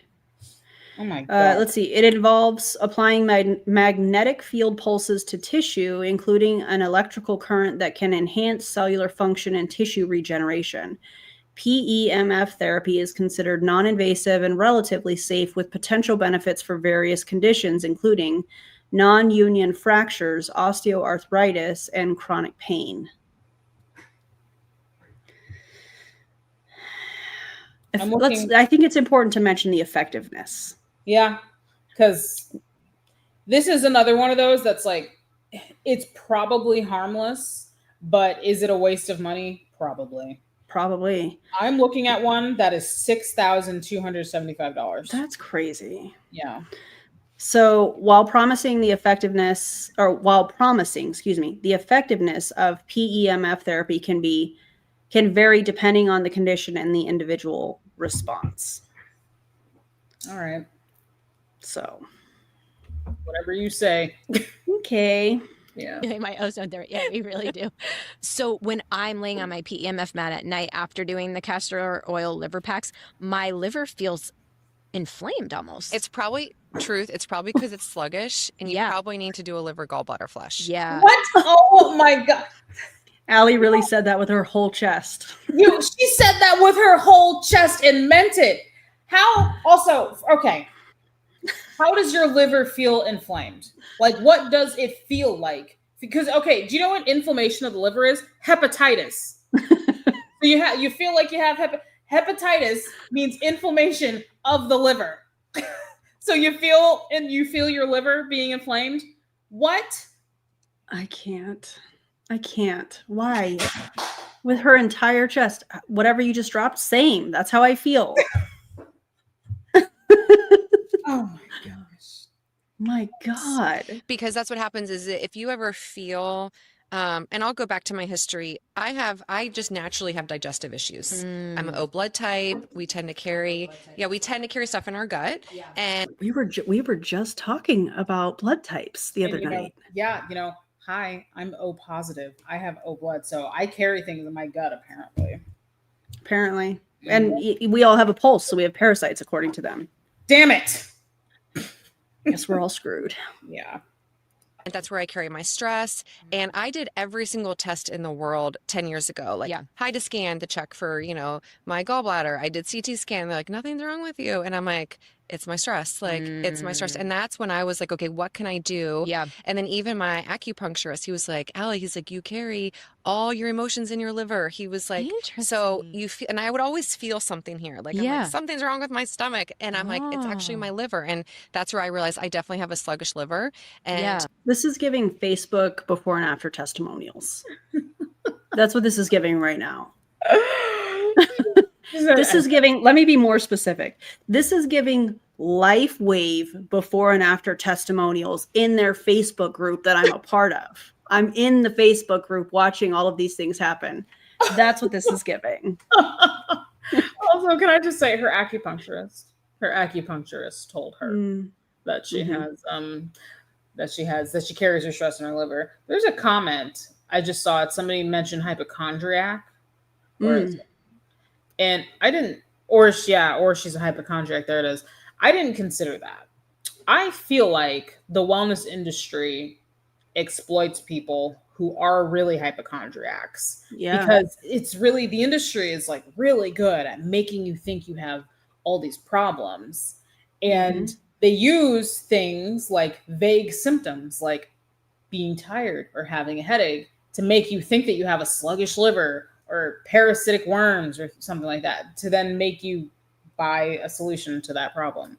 So that didn't. MLMs do something similar too with their people, the constant pressure to level up and be 1% better every single day, show up positively, work on your mindset. It's kind of that same kind of thing, a little bit different, but it's, And I think, for example, I just filmed a video earlier today, and as I was filming the video, this woman was talking about how she had this whole history of all of these ailments and not discrediting what she's been through. And not everybody has great experiences with doctors and things of that nature. I'm not discrediting any of that. Yeah. But the whole time I'm thinking to myself, you know, something feels off here in this. And I don't feel comfortable saying, oh, well, maybe this person is a hypochondriac, but I don't want to deny that that wasn't something that I was thinking in my head because something felt off. You know what I mean? So that's like for me, I feel like when I'm seeing some of this stuff being told by these people in MLM companies that are trying to sell this product that are talking about all of these things that they had, it's kind of like, these alarms kind of go off and I'm not really sure how to navigate that. You know what I mean?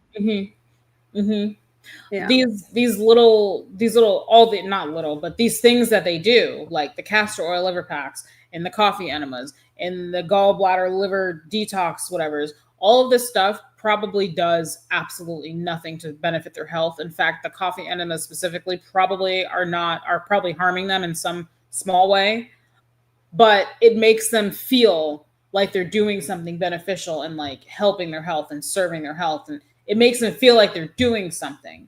And I feel like, you know, if somebody is a hypochondriac, then that's just reinforcing that. And that's just feeding into that mental illness that they have. I'm not saying that these two are mentally ill, you know, hypochondria could be, I think, you know, it's considered a mental illness, I would think.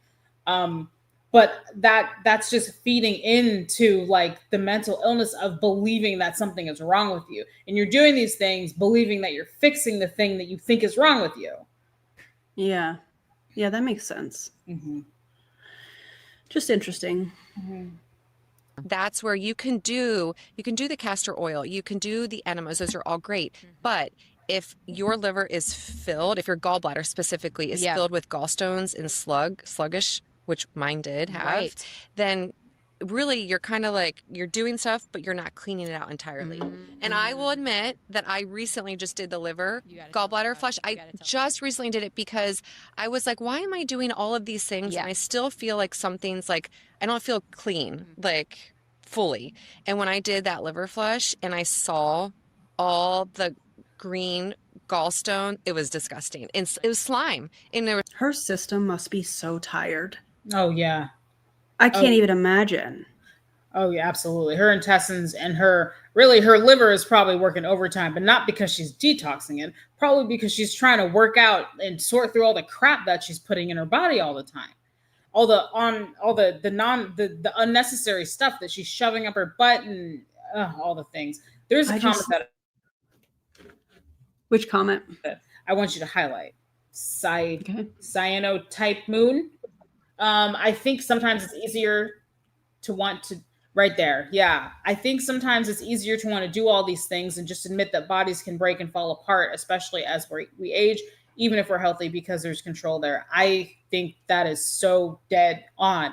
These two look like they're maybe in their, I don't know if I'm not good at guessing age all the time. 30s, mid to late 30s, maybe early 40s. Yeah. Listen, you're not the same as you were when you were 20. Like, humans get old. Like, that's part of life. Sometimes things break. Sometimes things fall apart. Like, sometimes your knees hurt and it doesn't mean your liver is sluggish. Sometimes your knee just hurts. Sometimes you're just tired because you're getting older, because you can't operate the same way you did when you were 20 years old. And like, that's okay. And I think that makes so much sense. I think for a lot of people who are into all this biohacking stuff, I think a lot of them probably do have this deep fear of aging, and they're just trying everything they can to stay as optimal as they possibly can. But it's just like, you're not going to. You're 47 years old. Like, you're not going to be how you were when you were 18. You're just not, and that's okay. Yeah, and I say this all the time on my channel, but I think it really is a privilege to age. Oh yeah, it really is. You know, as I just had my 45th birthday the other day. You did? And I think I did. Yeah. Oh, what? You must be doing all kinds of liver detoxes, because I'll tell you what I'm not doing. Definitely not putting coffee on my butt. I'll tell you that much. But I remember, I know how I think about things in life now versus how I thought about things when I was in my 20s, and I enjoy a slower pace now. I enjoy taking a look around, whereas it was so chaotic in my 20s. And I think that I think that's a beautiful thing. I think being able to soak it all up, and just be present. And I hate saying that phrase because, like you said earlier, it's very MLM, but happy birthday, Ranger Kathy. Happy birthday. I just think there's privilege in aging. Not everybody gets to do that. I agree. Yeah. Slime. I was like, that's why I'm not getting the full benefits of these other remedies that I've been doing. So tell us about that. Remedies. You told us about it over brunch. So we were eating and she's like, and I had hundreds of stones and parasites come out of my body. It was disgusting. So first when I came home and I did it, because it's a 7-day length. But it really only 2. So for 7 days, you have to drink tart cherry juice. I do tart cherry every night. Which is great. So you're already conditioning your body for this type of cleanse. Yeah. But then it's really just 2 days of focused nutritional patterns. Honestly, with doing the 24-hour fast in Faster Way, it's already preparing you to do this, truthfully, because you do a 24-hour fast, give and take, but then you do go just fruits and vegetables for the last 2. Okay. But the 24-hour fast does mentally prepare you for this, I believe. It really does. What are your thoughts as a dietitian on 24-hour fasts? Unless you're prepping for a colonoscopy. Right. Or yeah. or something like that. There's no reason that a healthy do you see we said the same thing. Yeah, it's such a cool sign and it's not lit up. Yeah. I hope they just forgot this episode. Maybe. But yeah, somebody asked me this, a nurse, actually, one of my colleagues asked me this, and she was like, I hear about people talking about fasting all the time. What's the deal with it? Unless aside from religious or cultural things or medical reasons, like I said, prepping for a colonoscopy or some kind of procedure or surgery or whatever, there's no reason for a healthy human to just not eat. It's just not necessary. And people who are proponents of fasting love to say things like, oh, well, cellular autophagy and all that stuff. Okay, well, autophagy happens all the time. It's just upregulated during certain instances. For example, yes, not eating can upregulate cellular autophagy, but so does a calorie deficit, and so does exercise. And just because you're not fasting doesn't mean it's not happening. Those things are still working. I think it's just for those people in their head, they want to be optimal and they want to help their body be optimal and do the best it can. But it's your body will tell you when it's typically, your body for the most part is good at telling you when it's not working and when it needs help with things. But fasting, I mean, you're going to do whatever you want, but I don't think you need to fast. Nobody needs to fast, especially just to be a healthy human. You don't need to fast. It's not necessary. Do you think that while we're talking about fasting, do you think that intermittent fasting is, because that's one of the latest trends in the last couple of years, do you think that's just a way for people to manipulate their caloric intake? Yes, 100%. Okay. I think that's Faster Way's thing, right? Their fasting, their method of fasting is intermittent fasting, I think, right? Yeah. Yeah, that's what I thought. But this is your profession, so I wanted to ask you that while we're talking about it here, because I think there's a lot of people that are seeing this stuff on social media and they're like, oh, maybe I should try intermittent fasting and this and that. And I've always thought, well, you're just manipulating your caloric intake within a certain window, and you probably would feel 1,000 times better if you spread out those calories, even if we're talking about being in a calorie deficit, if you just spread out those calories every 2 to maybe 4 hours or so and just have small meals, you probably would feel a lot better. Yeah, that's exactly all intermittent fasting is. You're just manipulating your caloric intake. Okay. I think I saw a meme one time that was it was a funny one, and it said something like, back in my day, we just called it skipping breakfast, but now it's called intermittent fasting. And that's effectively what most intermittent fasting blocks are. It's just people just skip breakfast and then they just don't start eating until lunch. And that's all you're doing. You're just reducing your caloric intake. That's how all diets work to help you lose weight. You're just reducing your caloric intake. So theoretically, you can still overeat if you're doing intermittent fasting and not lose weight. So, I mean, do it if you want to, but there's, I actually had to do a project on this in my internship. There's meta-analysis and systematic reviews that demonstrate and compare tons of other research. That's what the systematic reviews are. They compare other research in meta-analysis. They compare a bunch of other peer-reviewed research. And several of them have concluded, most of them have concluded that intermittent fasting is not superior to a calorie deficit in terms of weight loss. I love that. I'm so glad we talked about that.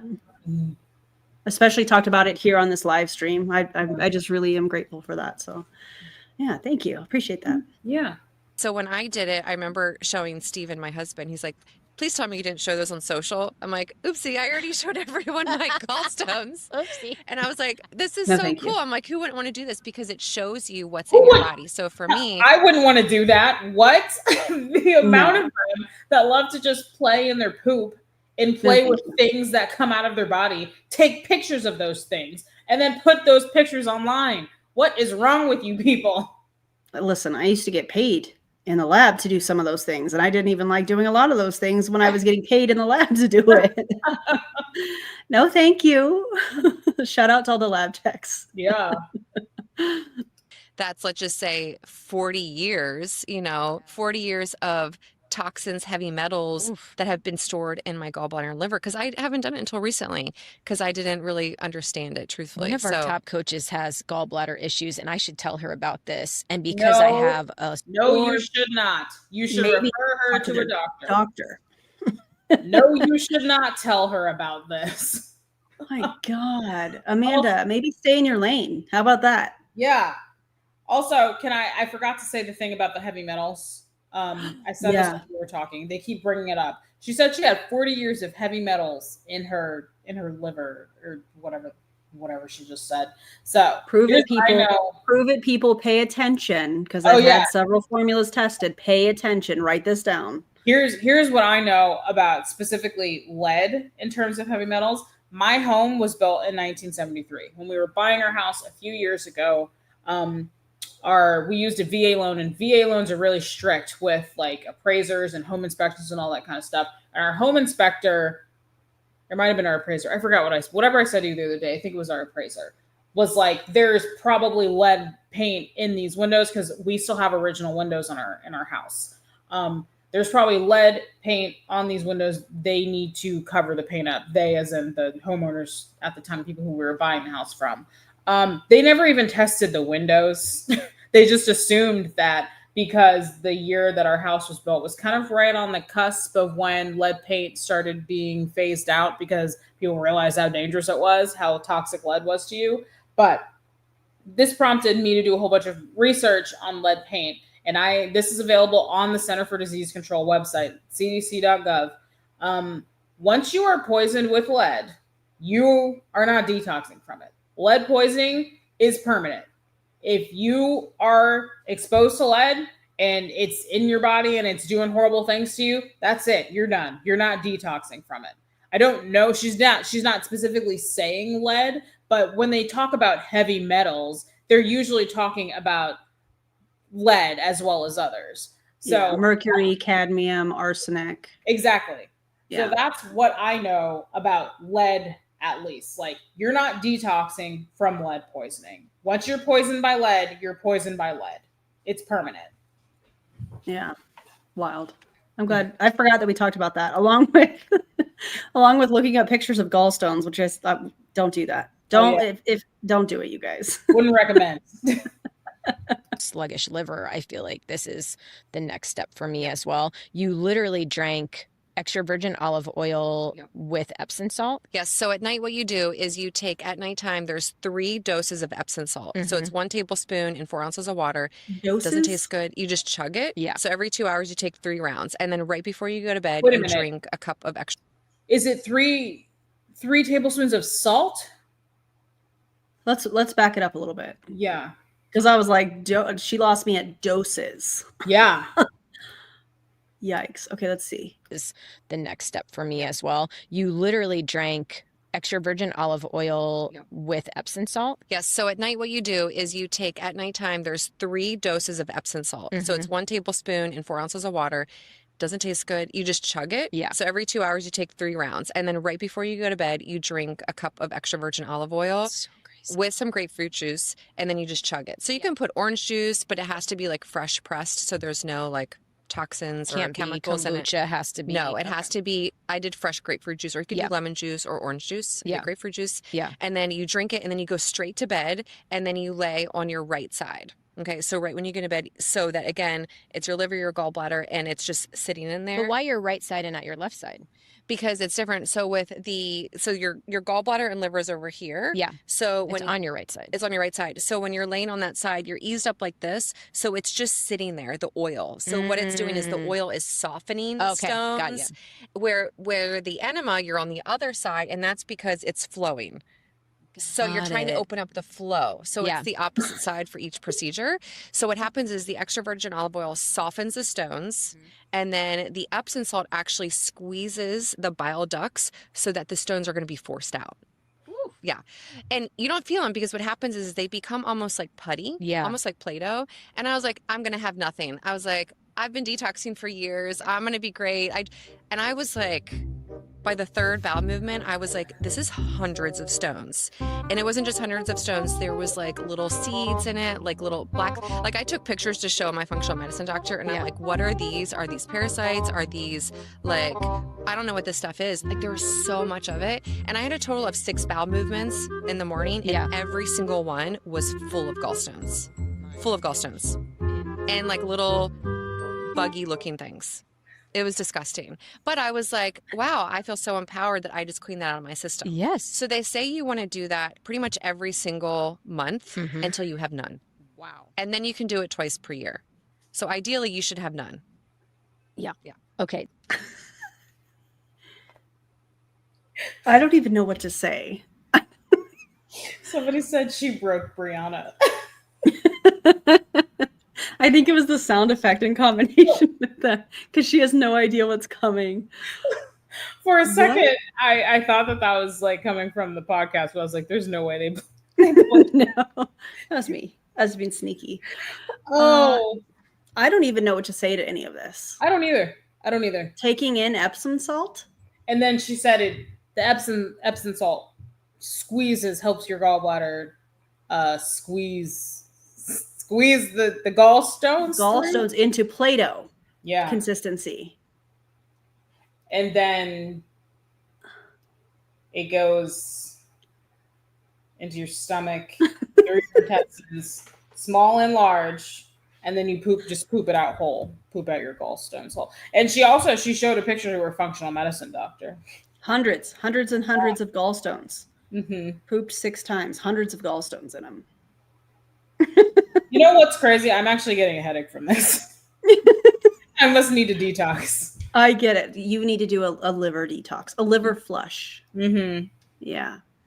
Well, we're almost done. We only have like 3 minutes and some. Oh, wow. Okay. There.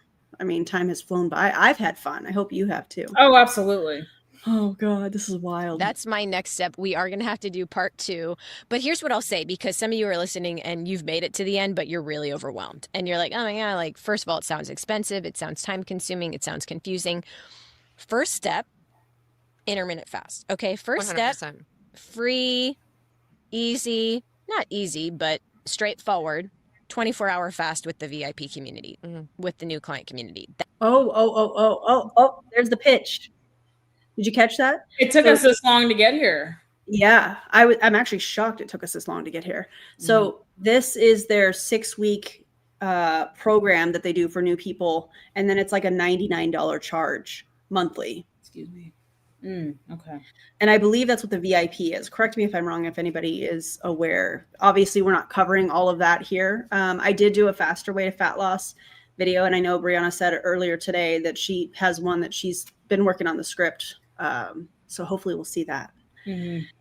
Yeah, you could only fast with the VIPs. You could only do intermittent fasting if you're a part of Faster Way to Fat Loss. You can't fast with us. Definitely not. You can't sit with us. I mean, they can't, but whatever. God, this is crazy. That is a great way to detox. 79 after this. Thank you. Second step, Jen. I would say from the standpoint of cost and ease, the castor oil, even though I was so intimidated by this because I thought it'd be a huge mess. And the only experience I had with castor oil was at the end of all my pregnancies. And I was Smooth like skin? so done being pregnant. I was like To get the babies out. 100 weeks pregnant. And I'm like, screw it. I'm just going to like guzzle castor oil with orange juice. And every single time I did it, I would go. They do into say labor. castor oil So- induces labor. And I actually do think I have read some stuff on that. I'm not saying that it's like peer-reviewed, legitimate research, but I have read a lot about castor oil inducing labor. It's a no for me, dog. That was the only experience I had with castor oil. But I would say that is just really, really simple to do. And then the coffee enema, it does take a little bit more research and energy to be sure that you're doing it the right way. I don't think there's any like very negative outcome for that unless you're like. You don't think, or you know? Because what source are we talking about here? Guess again, girl. Guess again. Because out of all the crap that they've talked about today, the coffee enema is actually probably the most harmful. I'm just thinking about sticking something inside your body on your bathroom floor. Do you know what I'm saying? Like, these people are worried about toxins, and they're worried about, make sure it's fresh squeezed juice that you're mixing with your extra virgin olive oil. But are they sanitizing the area before they do a coffee enema? Probably not. I'm not saying their house is dirty. We're obviously not in their house. But for people that are so concerned about toxins and things of that nature, they're just sticking things up their body. Are they sanitizing? I hope they're washing their hands at least before they do any of this. But you know, the risk of inserting something into your body like this on your bathroom or wherever they're doing this, God, in a hotel room in Costa Rica or whatever. Oh, yeah, in Costa Rica. That seems like more of a risk when we're talking about toxins and specifically bacteria or viruses, you know, than the toxins themselves in pre-squeezed orange juice. Do you know what I mean? Like, that's so weird to me. Yeah, so incredibly unsanitary, really. Like gonna use Starbucks very hot coffee by accident, not, By accident? But that would be kind of number two. And then for me, the liver detox and the gallbladder detox with what do you call that? Just It's the liver. cleanse? It's called a liver flush. Liver flush. We do need to do a part 2, and we'll talk about the ozone therapy because I'm such a huge believer in that now. It's been absolutely life-changing for me. And there's other things that we talk about, dry brushing and but fasting, just start with fasting. Yep. Fasting's free. Fasting's literally. free. And it's Fasting is free, and you don't need to be a part of their VIP, whatever they're trying to sell you to do fasting. Although we have a dietitian that said, hey, I don't do it if you want to, but I don't think you need to. Mm-hmm. Jen said earlier in the chat, it was a while back, but she said you fast every night when you sleep, and I agree. That's what I've always said. You technically already intermittent fast if you're a human and you sleep. Yeah. Mm-hmm. It's incredible. It's incredible for your health. Yes. And it's one of the top things that integrative functional medicine doctors recommend for disease, for inflammation. A really great book. It's by Dr. Keneally. She is an integrative cancer doctor. And I really dove deep into that world when my mom was diagnosed with glioblastoma. Yeah. And just looking at all of the remedies on how to prevent healing, longevity, not just for cancer, but for all things. Because we talk about living till what, 120? 105, You're gonna be 120, I'll be 120. 105. Yeah. No, we're going for 120. And in that book, her book is called, I think it's called The Cancer Revolution. Highly suggest reading that because she almost goes over every single remedy that we're talking about that she has all of her patients do. Fasting, the liver flushes, the coffee enemas, she does oil pulling, dry brushing, like everything that we want to talk about, it's been in her book, and that's stuff that she implements with all of her cancer patients and all of her anti-cancer patients. It's very scary to me that there's a functional medicine doctor that specializes in cancer. Yeah. Because Agreed. the people, I feel like those are some of the most vulnerable people who are battling cancer. We saw it with Jesse Lee Ward. Sure did. How scared you are. And like cancer patients are terrified. And they're vulnerable because they're desperate because Yeah. they're desperate for a cure, because especially if it's advanced stage cancer. Like, can you imagine, like, I have a lot of sympathy still for Jessie Lee Ward. Like, I can't imagine I'm like the same age as her when she died. Yeah. I'll be 33 in a month, and being faced with your own mortality in like 6 months, you are going to do everything in your power to try and not die. Mhm. Everything. And I just feel like that makes people battling cancer so vulnerable. And it just makes me mad. Like, it's just disgusting how Mhm. the wellness industry preys on people like The that. exploitation. Yes, that's the word. Yeah. Yeah, it's disgusting. It is. Yeah, that was really I'm going to say difficult, but I think that's putting it really lightly, watching Jessie Lee, make the choices that she did and giving the advice to people that she was giving by her having a platform. And, we're seeing that in other people that are in MLMs. Mike from Optavia has colon cancer that he's treating naturally. And I didn't know that. Tony Van, I can never say her last name, from Monet, that's now in fermented shampoo company. Her husband has cancer, and they're, from what I understand, are fighting it naturally too. And yeah, it's really scary. And I think that is why it's important to have the conversation around influencers and who people are believing online, and asking the questions about certifications, and asking those very, very important things, like Allie saying she's a nurse. Okay, let's see your nursing license. Oh, it lapsed in 2023.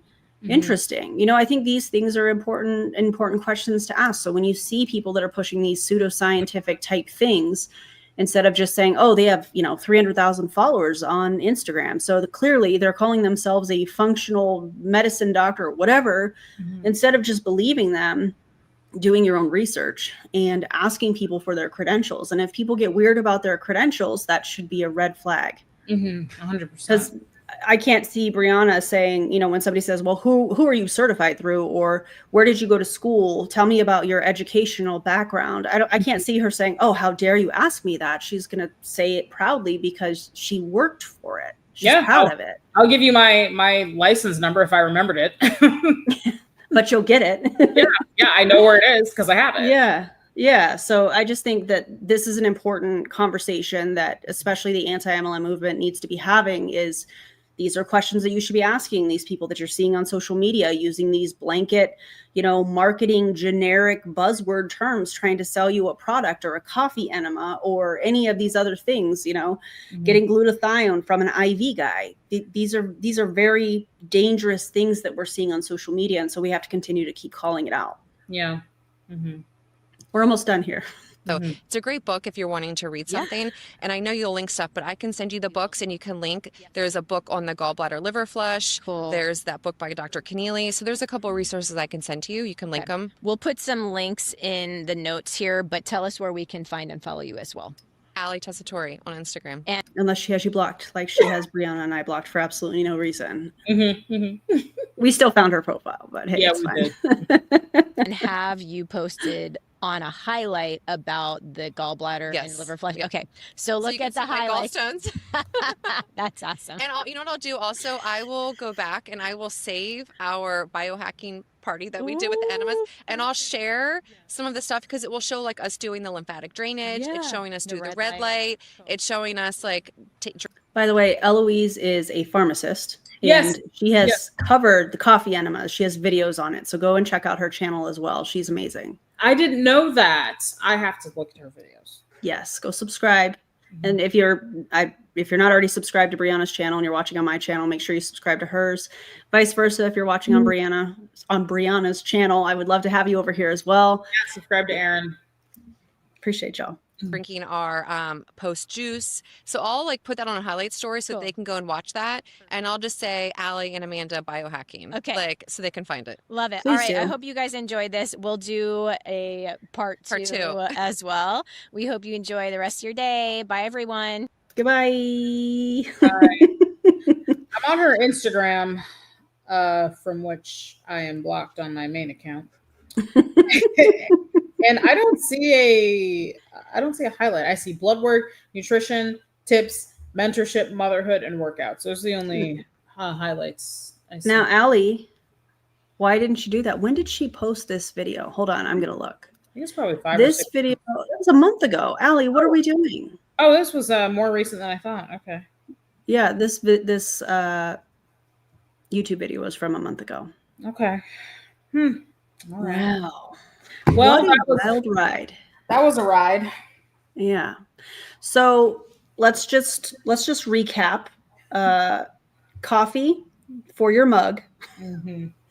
Castor oil for the 1950s. Parasites, probably not in your eyeballs. Although it makes me think of Loa Loa. Yeah, you mentioned that I learned in my semester of parasitology when I was going through my lab tech school. MLM detox parties. Not health, not science, and definitely not it. Coffee enema parties. Coffee enema parties. Don't suggest it. Yeah, coffee enema parties.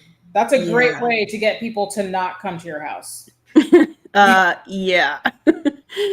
And, if somebody tells you that their sluggish liver needs an enema and a mood mat, just smile, nod, and slowly back away.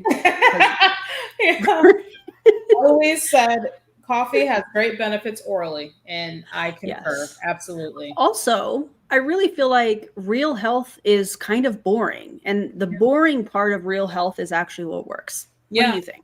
Oh no, 100%, because the eat your vegetables and drink water and sleep well and exercise, all that stuff is boring. It's not sexy at all. Yeah. It's monotonous. Yes, the coffee enemas and the castor oil packs and the liver detoxes and the PMS mats or whatever she said. What is she? I can't remember what she said. PEMF. Yeah, the PEMF mats. All that stuff is very fancy, and it just sounds fun, and it sounds fancy, and it's exciting. Yeah. But you brought this up, and I think this was mentioned in the chat at some point. It is very privileged to be able to do all this stuff. But the beautiful thing is you don't have to do all this stuff. If you want to be a healthy human, listen, all you got to do, make sure you eat plants, make sure you stay hydrated, make sure you eat a balanced diet, including but not limited to Oreos and lemonade. Make sure you move your body at least 2 or 3 times a week, sleep well, try and limit your stress, don't smoke, avoid or completely don't drink at all. And you'll be golden. Yeah. That's it. It's not hard to be a healthy human. Oh yeah. And get your vaccines. Yes. Yes. 1524 Scooter, thank you so much for the super chat. Can I get a good luck wish for my ACE test on the 19th? Yes, you can. Oh, good luck. Congratulations ahead of time. That's how I'm gonna say that. Yeah. Well, thank you, Brianna, for being here. I appreciate you. We definitely, I feel like, need to do this again, but we won't wait months and months. We'll just get it on the books, plan it ahead of time. I mean, we already know what we're gonna do. I mean, they said we got to find their part 2. So we've got to find their part 2. Yep. And we will do that. Thank you guys so much for being here. We appreciate you. If you have not already liked and subscribed to both of our channels, if you would do that, that would be amazing. And we'll see you. We'll see you the next time. All I have is my outro, even though it's going to be on your channel. Is that okay? Yeah, that's fine. Okay. All right. Mine isn't fancy. I mean, I'm just like Queen Lemon. Mine isn't either. That's it. Thank you for watching. Thanks for being here. Bye, everybody. Bye.